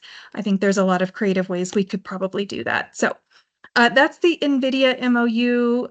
I'll pause. I feel like I just talked a lot at you. So I'll pause and see if there's any questions. One question for you. Out of this 200 is very encouraging. So thank you for sharing that faculty-wise. What is the mix of community college interest that you're seeing versus, or you could say different things? Yeah, that's a great question. Thank you for that. Frankly, we've had a concern that based on sort of the level of training that's required for the program, we weren't sure how many community college professors might be interested or are ready to take on some of this training. I haven't seen the exact numbers, though it is vastly university level faculty. I will say that. But I do know that we've had a small number of community college faculty interested. I will also say that our university partners are very interested in helping community college faculty be ready and engage in this. And so I'm having conversations behind the scenes with how we can help accelerate some of that work and bring in more community college faculty. Thanks for the question. Any other questions? No, you're free to proceed. Wonderful. Thank you. The other thing kind of randomly, and I think I saw Skip Newberry in the room. Is that true? Yeah. Great. Hi, Skip. Hi, Sarah. When I was randomly speaking with Sherry and others earlier this week, I had mentioned that I had just gotten back from North Carolina. Skip was on that trip with me. So Skip, I'm going to give a little trip update. Jump in if you have anything to share also. But so I went back with a delegation from the Southern Willamette Valley. That included 2 university presidents, OSU, U of O, business leaders, Skip, of course, lots of staff members, OBC was represented. So it was a great group of people. And our goal was to really go back initially and understand the research triangle concept back there. That's a very well known model, highly successful. And the fact that we have two tier one research universities within 45 miles of each other, and it just seems like we're perhaps not leveraging all the opportunities that we should be in the South Willamette Valley. So we all got back there and did a lot of great learning. Met with chancellors at multiple universities, NC State, UNC, and I know others. I didn't have the opportunity to, but I know others met with Duke University. We met with chambers of commerce. We met with the Department of Commerce, the state agency, just to really get an understanding of the ecosystem back there. What you may or may not know is North Carolina right now is just doing wonderful work. They're something like, I think they're VR #1 in the nation for business, and they're also scoring high marks in higher education. And from a personal standpoint, being the higher education and economic development advisor in the governor's office, I was really interested in that connection. So couple of things, just takeaways. None of this will be earth-shattering or overly surprising. Obviously they invest very well in not only their economic development programs, but their higher education institutions. But more than that, what we saw on the ground was this just extreme ability to coordinate amongst all of the partners. They've got a really great ecosystem that they've built over the course of decades at this point, and it's very clear that they're doing some great work. My takeaway, specifically at a higher sort of policy level, is that while we do an okay job sometimes of connecting higher ed to economic development, we've got a lot of room for improvement. And certainly I see that reflected in broader strategic plans for both the HEC and Business Oregon. And so I'm really looking forward to the opportunity to connect a lot more of those dots, frankly, at a statewide level, and how we can do a better job of connecting sort of our workforce pipeline, that is community colleges and universities, and everything in between, with our industry and business partners, to make sure that we are training the workforce for industry for the future to stay here in Oregon. So that's sort of the higher level takeaway. There's a lot more to it, and we're debriefing a lot over the next couple of weeks to understand how how we do things better here in Oregon, learning from North Carolina. So not necessarily the North Carolina way, because we like to do things in an Oregon way here. But certainly there's a lot of opportunity to learn from our friends back east, and I'm excited for that opportunity. So I'll stop there. Skip, what did I miss? Well, what's great is we're already demonstrating that we're on the same page. Because I was asked during a panel session earlier during the meeting, about North Carolina, and I emphasized the connectivity to an economic development workforce, the importance of community colleges, not just four-year degree programs. And I love that, Skip. That's wonderful. Awesome. Wonderful. Well, if there aren't any questions, I'll let you all get back to your business, but I just appreciate the opportunity to stay. I'm going to stay for a few minutes and listen in. I see a hand. Yeah. I see a hand. Yeah, this is Sarla, and I retired from the semiconductor industry just recently from Mentor Graphics, also known as Siemens. So actually, Skip, I was going to put this question to you during the panel, where you called out how important, and Sarah did as well, this collaboration with industry is, right? I've heard in other conversations how hard it is in Oregon, or that is a point that we can work more on, as Sarah, what you said. So what did you see in the RTP, in North Carolina, as to how they build these engagements? Is there some learning from that? I have some perspectives definitely coming from industry as to how to get someone's attention, but I was wondering if there was learning from there that should be applied to Oregon. Well, I'll just jump in briefly. We visited the campus of NC State, and when we were on that facility, like it's an entire buildings. It's a whole campus really dedicated to sort of business development, what I would call business development. So everything from some startup entrepreneurship all the way through larger companies existing on campus because of the synergies that are available on campus. And we have a little bit of that here in the state, right? I mean, we can talk about what's going on in Corvallis at OSU's facilities adjacent to HP.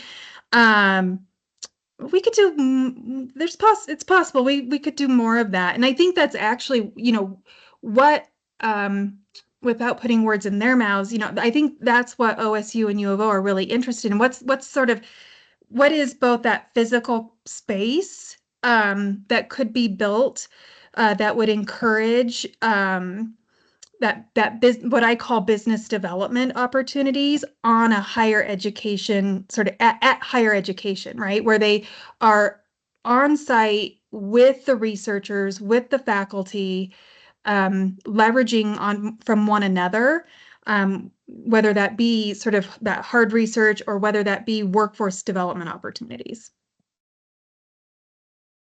I don't know, Skip, if you have anything to add. Yeah, I was going to say, in addition to that, there's also what was striking was the coordination because of their governance model in terms of how aligned and coordinated both private nonprofit organizations do economic development work, along with representatives from the legislature even. So this blew me away. The head of deputy head of the Commerce Department was like, yeah, I'm in a meeting every Tuesday with representative from the governor's office, Speaker of the House, the minority whip or whatever, and the head of commerce, et cetera. And we ask okay, what are the business projects in motion this week? What are the ones that are going sideways since last week? And then where do we need to resource appropriate, could be coordination across agencies, it could be local government, it could be whatever. And then it's go, and then accountable by next week. How did it go? Did it get resolved? And I was like, wait, so you said every week, every Tuesday? He's like, yes, every Tuesday. I know. Oh, yeah. So that was impressive. Yeah. I'll just add one quick comment that we did more collaborations with University of North Carolina and Rochester Institute of Technology than we ever did with OSU, in Siemens EDA. So that's something to figure out how to. And I think corporations, like anyone else, are always thinking about what's in it for us. And so because there's lots of areas where you can put in money. And so I think some deep thinking on this front will be very important. Yeah, thank you. It's interesting because when we were at the NBA and Billings, this issue came up with California. It comes down to, as we were saying about that every Tuesday, and California was saying about the level of statewide coordination and accountability by member-led agencies to remove blockages. It's not like next year we'll have a task force. It's like Governor Newsom said, do this. We have a meeting regularly to figure out what's the blockage and how we get the blockage out of the way. So that's a reoccurring theme we are hearing from high functioning workforce systems, is the ability to remove blockages in a very timely things. Almost seems like economic development and workforce development should be guided by it. Correct. I mean, that's why, Sarah, I love having economic development in your title as well, because that has been missing for a long time, and I really appreciate the fact that you seem to have a focus on it as well. Well, it's been my focus for the last about 20 some years. So it's the piece of my portfolio I'm actually comfortable with. Not outing myself or anything. I couldn't agree more. I think we've got to do a better job at connecting these sort of big conversations to one another here in this state. And also, I think just emphasizing too for members of the legislature. So talking with different folks in North Carolina, these and ours. What was hilarious is hearing from both sides saying the thing that unites us is our common desire to crush every other state on business development outcomes. Yeah. They're like, we argue about everything else, but oh wow. Wow, yeah. Sarah, thank you so much. Do you have anything else you want to share with us or? No, nothing from my perspective, but thank you. I will make good on my promise to see you in person at some point in the near future, but thanks for having me and accommodating me remotely. All right, thanks for stopping by. Thanks, Sarah. Thank you. Well, Julia is up next. Somehow 5 minutes early. So that's Here, yes. Okay, as long as the folks can hear me Oh, yeah. who are online. Can you guys hear Julia? yes. Yeah. Yeah, we can hear Great. you, Julia. Excellent. In case anybody doesn't know me, my name's Julia Pontoni. I'm the director of the Office of Workforce Investments of the Higher Education Coordinating Commission. Our office supports the Workforce and Talent Development Board. And I'm here today to talk about public workforce system performance. So some grounding to start. As you all hopefully recall, recently the governor sent a letter to the WTDB about performance of the public workforce system and this body's role in that. It called on the WTDB to stand up a unified and consolidated reporting system for system-wide performance metrics, prioritizing performance and accountability of the Federal Workforce Innovation and Opportunity Act programs and associated funding. And in that letter, the governor called out metrics to consider, which included job placement metrics, job retention, wage gain, credential attainment, including in high demand sectors, and career advancement also in high demand sectors. And she also noted that the data should be disaggregated and that metrics should be directly attributable to the Workforce Innovation and Opportunity Act programs. In that letter, and then also in a follow-up meeting and communication from Sarah Foster, the previous governor's policy advisor, the governor gave direction to state agencies and local workforce development boards to engage in setting these performance metrics, to commit to sharing data, and to orient their efforts around continuous improvement of the public workforce system.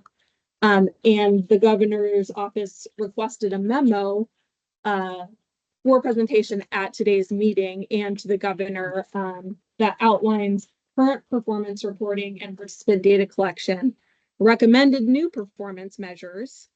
So on top of the federally mandated Workforce Innovation Opportunity Act performance measures, recommendation for where this joint reporting and performance system is housed, and then next steps in a work plan. So that's what I'm here to talk about today.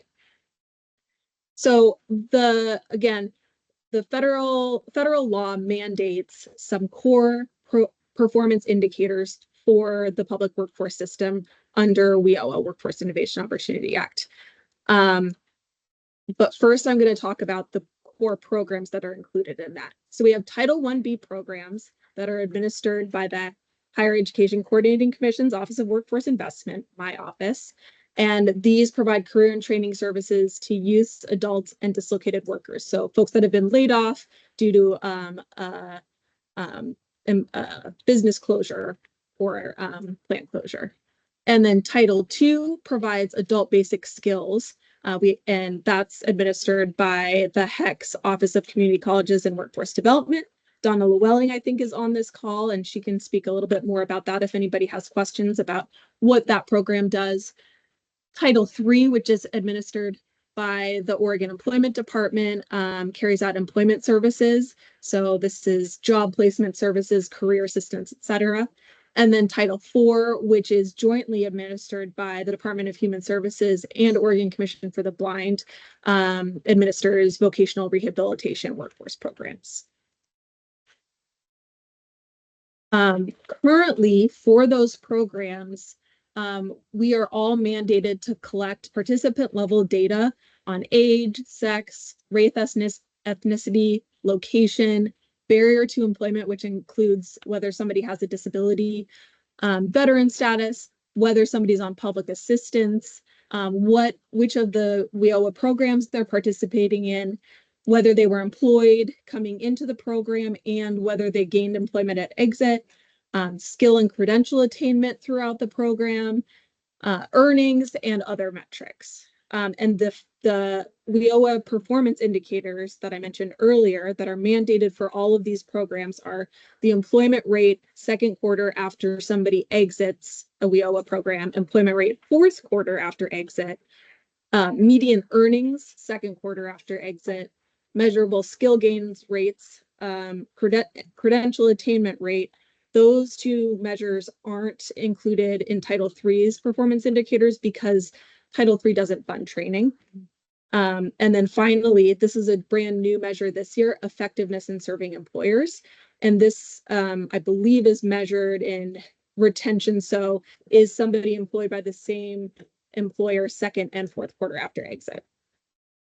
So those are the core indicators, and we recommend that those be included in the performance indicators that the WTDB tracks for the public workforce system. And we have some others that we also recommend be added to these. This includes both the core performance measures and our additional measures. So first, in the category of reach, we want to know how many participants are served by program and just overall by the system. And then next we have employment rate second quarter after exit. That's a core performance measure already. So we all report on that already. Then we want to also know, though, employment rate in key industries after program exit and whether somebody wasn't employed when they entered the program, but gained employment after they exited the program. Just clarification. Can you define key industries? That's a great question. And I should have mentioned, there's a memo in your packet that is much more in depth than this presentation, but it shares that part of this year's talent assessment that Clay and Todd are working on for the WTDB will include creating a methodology for defining key industries. Okay. So what that methodology is, and then using that methodology to identify the key industries. Okay, so that's how we'll be responsive to this. And then retention is somebody employed by the same employer second and fourth quarter after exit. So that is now part of WIOA core performance metrics. Earnings, in addition to median earnings, wage gain after exit. So did somebody increase their wages from before they entered a program to when they exited that program? And then how many folks are earning a self-sufficiency wage? And Todd can talk a little bit more after this presentation about self-sufficiency wage and how we calculate that if anybody's interested.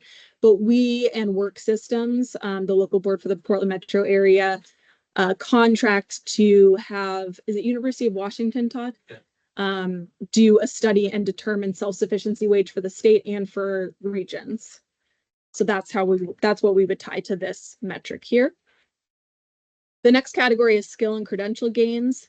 So in addition to just credential attainment overall, credential attainment that in programs that are responsive to key industries and measurable skill gains, that's again, or performance measure already. And then career advancement. This is the most difficult metric for us to measure right now.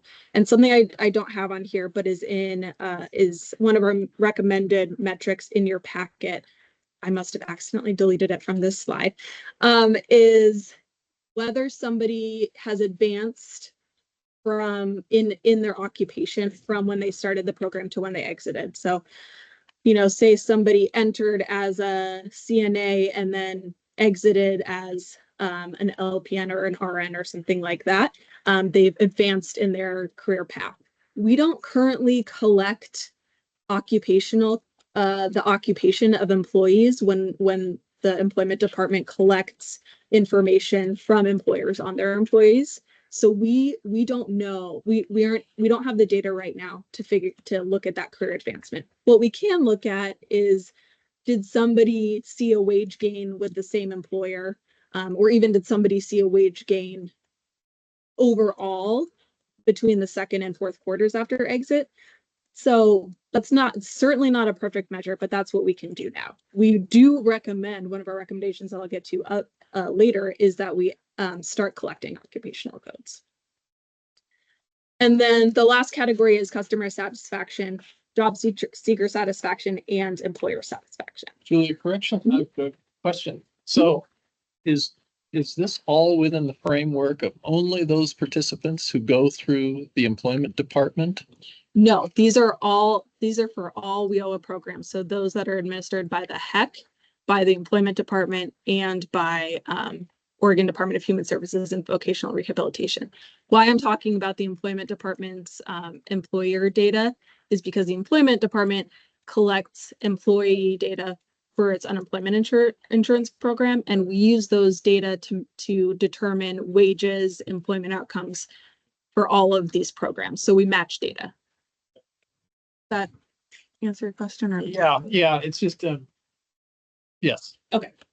Yes. I had a question about the second and fourth quarter. So I understand the importance of that, especially given probably the higher frequency of people who don't make it at those sort of like stage gates. But so it's a good indicator that, okay, this person's going to have some longevity here.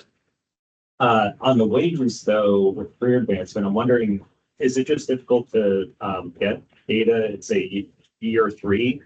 Because we could push that out for sure. So I'm guessing that's where you're going to see like pretty good numbers in terms of people with bonus, but like, you know, an increase in their wage, just because I know it's really unusual for someone to get hired and then immediately within like 3 to 6 months, you're getting raised, you know, it's absolutely. So I just think that might provide some better numbers, frankly. Yeah. So we could do second, 8th quarter, second and 10th quarter.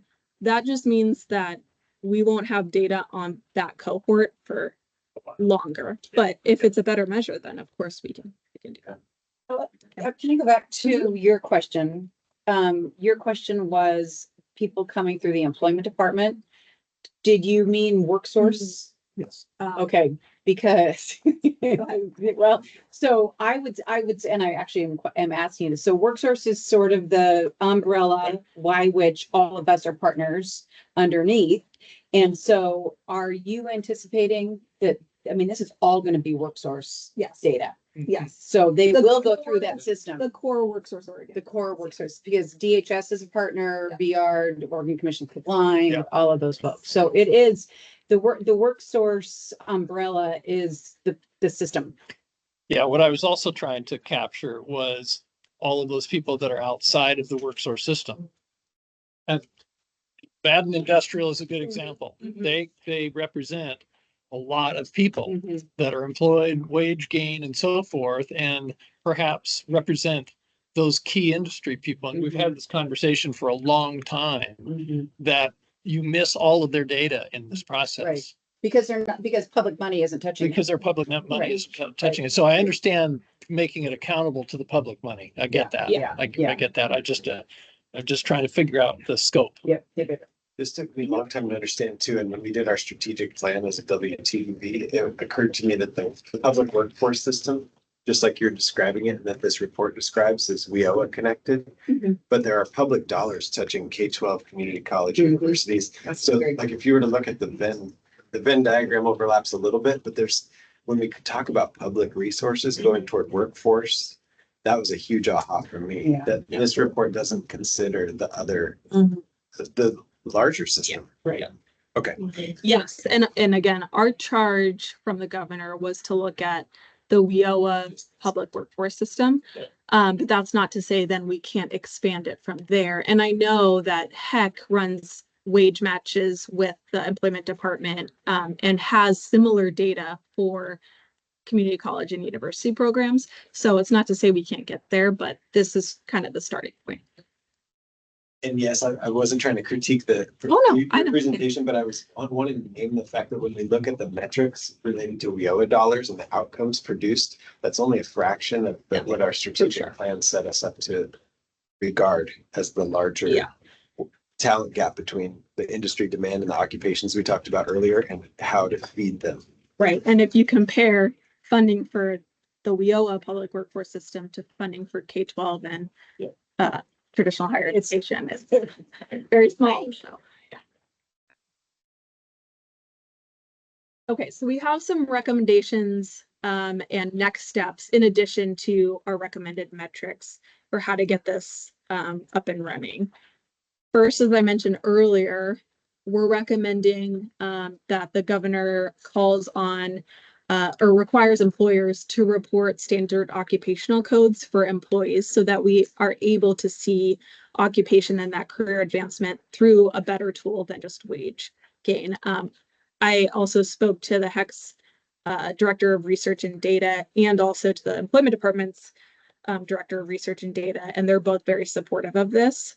I think there is some challenge around helping employers understand what standard occupational codes are and what their positions are, which positions, which codes apply to which positions. But I think that's a hurdle that we can get past. So you are talking like SIC codes. SOC codes. SOC codes. Similar to SIP codes, yeah. I think that's where employers, always the confusion is because most employers run off of SIC codes because it's tied to the workers' comp code. Oh, well, so we could look at that. I don't know what. I honestly think it's a more accurate code. Interesting. But Yeah. I would agree. Well, that's a great suggestion, Ken, that we can look into for sure. Well, I was wondering too, like,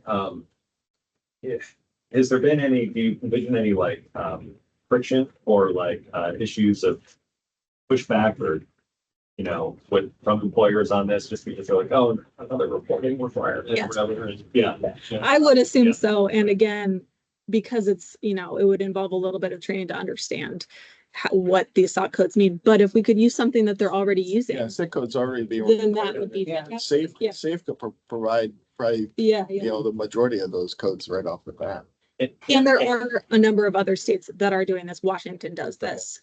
So there's precedent for sure. But I'm just wondering too, if it could be framed in a way like, okay, and we're producing something really valuable for businesses and kind of framing it in that way, like how does this benefit them potentially? That's a great point. Yeah. You know, looking at whether a training that's supposed to lead to this occupation is really leading to that occupation. And if not, we need to look at that training. It's really like SIG and SOC codes report on different things slightly. So it doesn't necessarily mean that you just replace one or the other. You might need both actually. So it's just something we can look at. Yeah, certainly something to look at. We have a question online. I tried to just scroll it over, but that didn't work. When there is data for these indicators and measures, will it be shareable to other councils and programs in order to compare efforts and outcomes? Oh, yeah. I mean, our intention would be that this would be publicly accessible. I'll get to our next recommendation, leveraging PRISM as the public workforce system performance reporting system. PRISM is the performance reporting something. Information System. Yeah. No, M is the last M in system. Oh, yeah. And this is mandated under Oregon statute. The employment department operates it. And its intention was to be the dashboard for the public workforce system and to report on core performance metrics. And it is doing so for Title I of WIOA and Title III of WIOA. Title IV, vocational rehabilitation, used to provide data to PRISM, but no longer does because VR got a new case management system, and the data format that they have in that they produce from their case management system is very different than what PRISM requires. So that's been a barrier. The same is true for Title II for adult basic skills. The data that their program produces is in a very different format than what PRISM requires. But we still recommend that's what we use going forward because it was already designed to do this. It calculates some of these measures already for Title I and Title II programs. We recommend that HEC, Office of Community Colleges and Workforce Development and Vocational Rehabilitation at the Department of Human Services and Commission for the Blind be given the necessary staff resources so that they can do that data conversion and actually be part of PRISM going forward. Yes. One of the things that's been a barrier in the past or a concern that may have stopped this kind of thinking out has been data sharing agreements. I know you're right in the middle of all this more than some of the rest of us are. Are you hearing more about that, given the fact that it's sort of coming from the governor's office this time, no shall? Or is it good? We've talked about this. Everybody has the data sharing agreements necessary to do this. It's really just the time and effort that it would take to convert the data. So all of the programs already match data with the employment department's wage data. So we wouldn't need any new data sharing. It's great. Yeah. We'll be able to throw this to AI. It'll be done.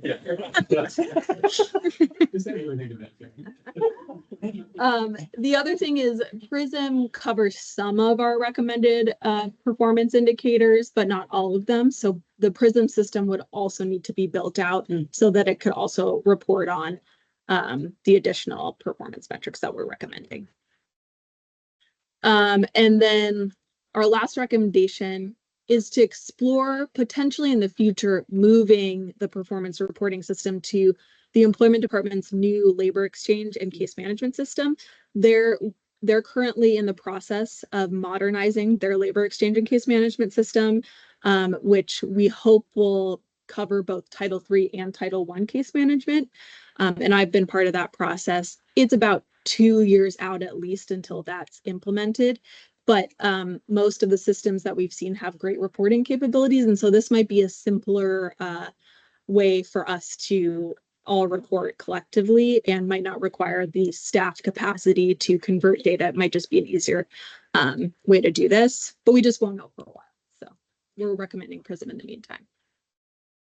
And then the next steps, if the WTDB and the governor's office agree with our recommendations and our recommended performance metrics, is that in the short term, until Prism sort of gets up to speed and is able to do this, and the Title II and Title IV programs are able to convert their data for Prism, we recommend that the different titles report for performance indicators from WIOA at the December WTDB meeting. So again, the ones that we already report for WIOA, we just recommend aggregating those in December and reporting them here.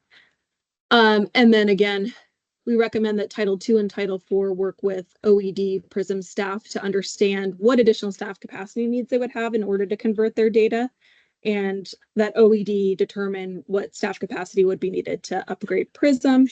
And then finally, again, if these recommendations are agreed to, the governor's office would mandate reporting of employee occupation by employers. And that's the end of my presentation. I'm happy to take any questions. Also in the memo, I've included, there are a couple appendices. One has the current, the most recent data for the WIOA core performance metrics that we all report on already. So you can take a look at where each of the programs are at. Also, all of the participant level data elements collected by the programs, which is a lot. And then what is the last appendix in there? I'm not going to remember what the last one is, but another similar table. Yes, so I'm with OSU. Yeah. And we, for a university of our size, we only have 2 programs on WIA right now. And we get a lot of pushback from our registrar about the FERPA, being compliant with FERPA and the reporting that's required associated with WIA. How is that? How can that get solved? Because there's interest. We're aware of that opportunity on WIOA, but yet we seem like we're in conflict with our commitment to FERPA and that their education records are private and all that kind of stuff. And yet you have to supply a fair amount of information. So how, is there anybody who's figured it out? That's a great question. And I can certainly look into that and tell the HEX research and data team, who's much more familiar with university data and university for requirements, et cetera. I certainly don't have the answers, but we can certainly look into that. And I assume, are you talking about getting on the eligible training provider list for WIOA? No, well, we're on that. Yeah, okay. We're an eligible training provider, but the pushback that we have internally is that our registrar is uncomfortable in providing the data that is being mandated when somebody goes through a program that's been allowed up there, and and to have to report on the outcomes and all that is in conflict. With their other reporting. Mhm. Yeah. I don't have the answer to that, but happy to look into it for sure. I have a question about the presentation. Mhm. I mean, Shauna, with the, industry consortium gave a really nice presentation. I think it's readable and usable. And I guess, I don't know if we've ever fully nailed this down, but who is actually physically responsible, you know, for pulling together this data that we're supposed to be doing? And if it's some big thing that's unworkable, is it usable? You know, are we able to get the kind of high level help to put together something like what the consortia has that people can actually snapshot use? You know, I mean, I don't want to, we can't assign jobs, but I don't know whose job that will be in this world. Yeah, so our recommendation is that is OED, the employment department's prison team, that will be responsible for doing that. Okay, and will we be able to interface with them on what that report looks like? Absolutely, yes. Yes, well, yes, for sure. You can go and look at what Prism has right now, and I'll send that link around and what their dashboards look like. And obviously they would probably need additional resources to be able to add to Prism with these recommended metrics. But I mean, because this board is responsible ostensibly through the letter for that, I think it would be great for them to perhaps have a meeting with us, or Yeah. us to have a subcommittee or something to talk about how we want this to. I mean, if my name is on it, I want to know what it looked like, you know, like I would like to see it and have input. I'm sorry, Clay, you were gonna say. I was just add very, very briefly, just that essentially it's the same team that's putting together the data from Future Ready that will be putting this data together. They may not actually be the same person, but it's the same team.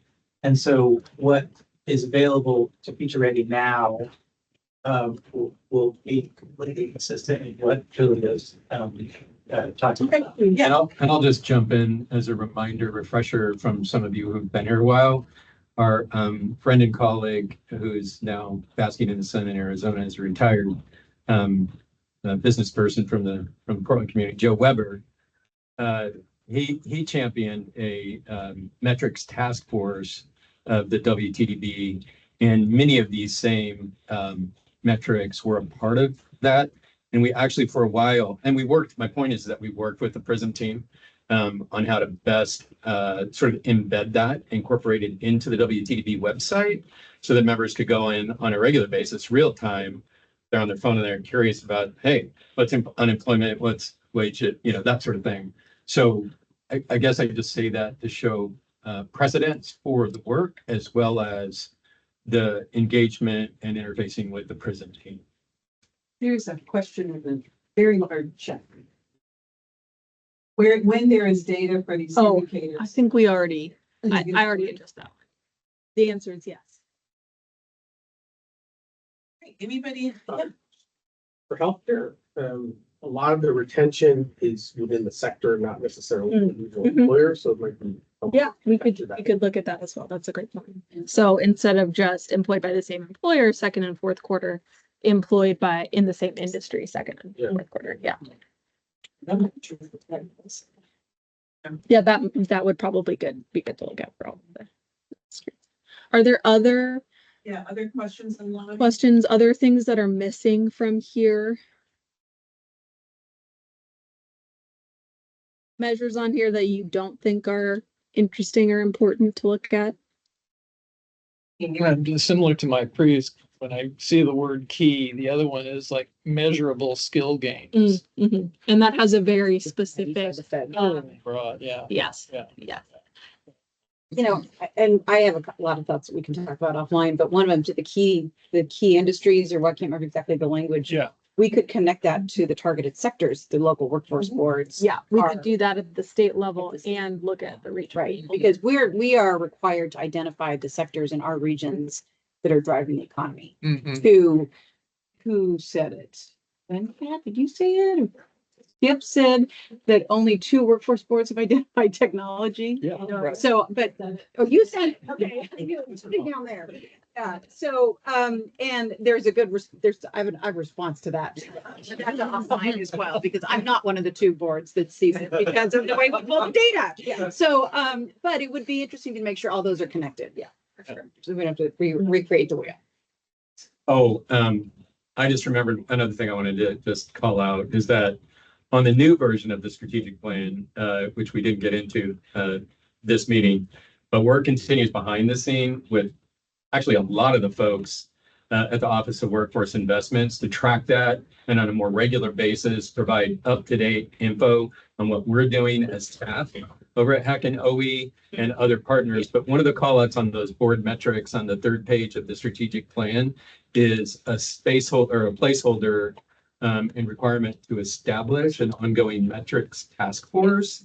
So the idea for those of you who are involved in all that strategic planning was to create a future space so that after we, fulfill the requirements as dictated or directed maybe by the governor's office, that we can address some of these other ideas in terms of value metrics that benefit employers and job seekers certificate and diploma holders. And to dig into the why behind some of the why. these. Yeah.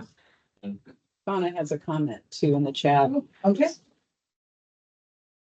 In WIOA Title II, we do our best to develop workforce training pathways connected to local sector strategies. Kind of a statement. Yeah. Anybody else? All right. I don't know if we should. Oh, Josh has a comment. Okay, Josh. Yeah, I don't know what the right answer is here, but I just wonder if there's a opportunity to think about maybe what quality jobs or job quality metrics might look like as part of this as well. That's a really good point, Josh. Yeah. Yeah, and that's a really good point, Josh. And I do think that the employment department's wage data might include benefits, like what benefits the employer receives. Do they receive healthcare benefits? Do they receive other sorts of benefits? So that might be something that we could tie in. Self-sufficiency wage also helps with that, but I know that Work Systems and Clackamas Workforce Partnerships have a good jobs framework. That's not the right terminology. And so that's Jobs for the Future does, and all local boards are leaning into that. So that would be, I think that's a great suggestion, Josh. I mean, I don't know how you measure how safe people feel at work, but there might be some ways to kind of identify that. I think that's a great suggestion. And that's great, because there was a bunch of us that were involved in the development of that work, including Josh and myself with local boards, including Brooke Brownlee from TGE. I know that the Clean Energy Workforce Coalition and the grant they got from Jobs for the Future had a quality job component to it. Yep. So I'm pretty sure they've committed to coming and presenting about that work at the December board meeting, so we can have a better understanding of what's working well for them. How does it compare with the industry consortia that you just heard from Shauna on? What's working well, what's not, recommendations sort of for the future, and we can definitely talk about the job quality piece. So that's really good. Well, and for those of you who are attending the Working Together conference in October, there will be quite a bit of a conversation about quality jobs. Yeah. Shameless plug. We'll be sending out information on that conference. Send it to me. I come back to the earnings and I know this data, it comes from all these different sources, but I'm always interested in the baseline. What is their earning when they come in the program? Do we capture that? Yes, we do. And then that's how we get wage gain after exit. So comparing what wages they have after exit to what they entered with. I just see median earnings second quarter, but I don't see where the baseline is captured. Well, and I think these are performance indicators, so that wouldn't be, but we definitely do have that. Yeah, for sure. In the self-sufficiency standard report, we have now, Clay, is it 2 cycles or is it the 3rd cycle now of the self-sufficiency standard report that we've partnered with Work Systems on? Has it been 2 or 3? I forget. Oh, in terms of us, it's been 2, but they've been doing the report prior to that. Right. So we partner with them, and it's really about this. I had to look it up, so I got the definition right. But every 2 to 3 years, we in partnership with Work System do produce its report, and Sherry has helped us with this in the past, another task force on true wage. But it's about this, the self-sufficiency standard is a measure that calculates how much income a family must earn to meet basic needs without public or private assistance, accounting for family composition and where they live. So I'll go ahead and, we're almost at time, but I'll go ahead and send out the most recent report because it wasn't published too long ago. And it'll give you a flavor for what that means around the self-sufficiency wage. Because it's pretty complex and detailed, but there's some executive summary information in there that'd be helpful. The only thing to add is that they have a lot of experience doing this. The University of Washington, they do it in, I don't know if they do it in every state, but they do it in most. They do it in a lot of states, yeah. So, and everything is tailored to the state and the region within the state. So, it's a very comprehensive, detailed, and they have a lot of reporting, and they have a lot of experience. So I liked your question earlier. It's always who's the who and who gonna get this done. So I see this as a request that it get done. Mm-hmm. What is the? You mean my presentation? Yes, yeah. My presentation Go from the is governor. a proposal to you all that these are the performance indicators that you all use to look at the public workforce system. And it's on us, the agencies, to do the work. This is an extension and a working out of the governor's request. I don't think we need to vote on it. We could. You could vote on the indicators, but Yeah. especially because there were a couple but the suggestions. process is. Yeah. So is there any further convening of this group to discuss it any further before action is taken by the agencies, or are we effectively adopting it by presentation? Right. So again, we don't actually have to vote on the process because it is per the governor's request and the governor has empowered HEC to execute this request. As Todd said, however, we can and we have desired to put together a metrics subcommittee that could interface with this process and can perhaps give us a connection as to what's going on, feedback, and keeping us abreast. Does that make sense? Absolutely. And this isn't the end all be all. We can use these metrics for a little bit and you can all say, hey, we're missing this, or we don't really care about this one. Let's get rid of it. Sure. Yeah. Okay. And it will take a while to get up and running. And it will take, as I said, staff additional capacity at the agencies, and that will require funding. So. Well, and I think, again, if as much as possible, if we can align it with what good work has been done in the sectors and the sector strategies there as well, which I see this incorporating that data as well, then that's going to be helpful. Okay.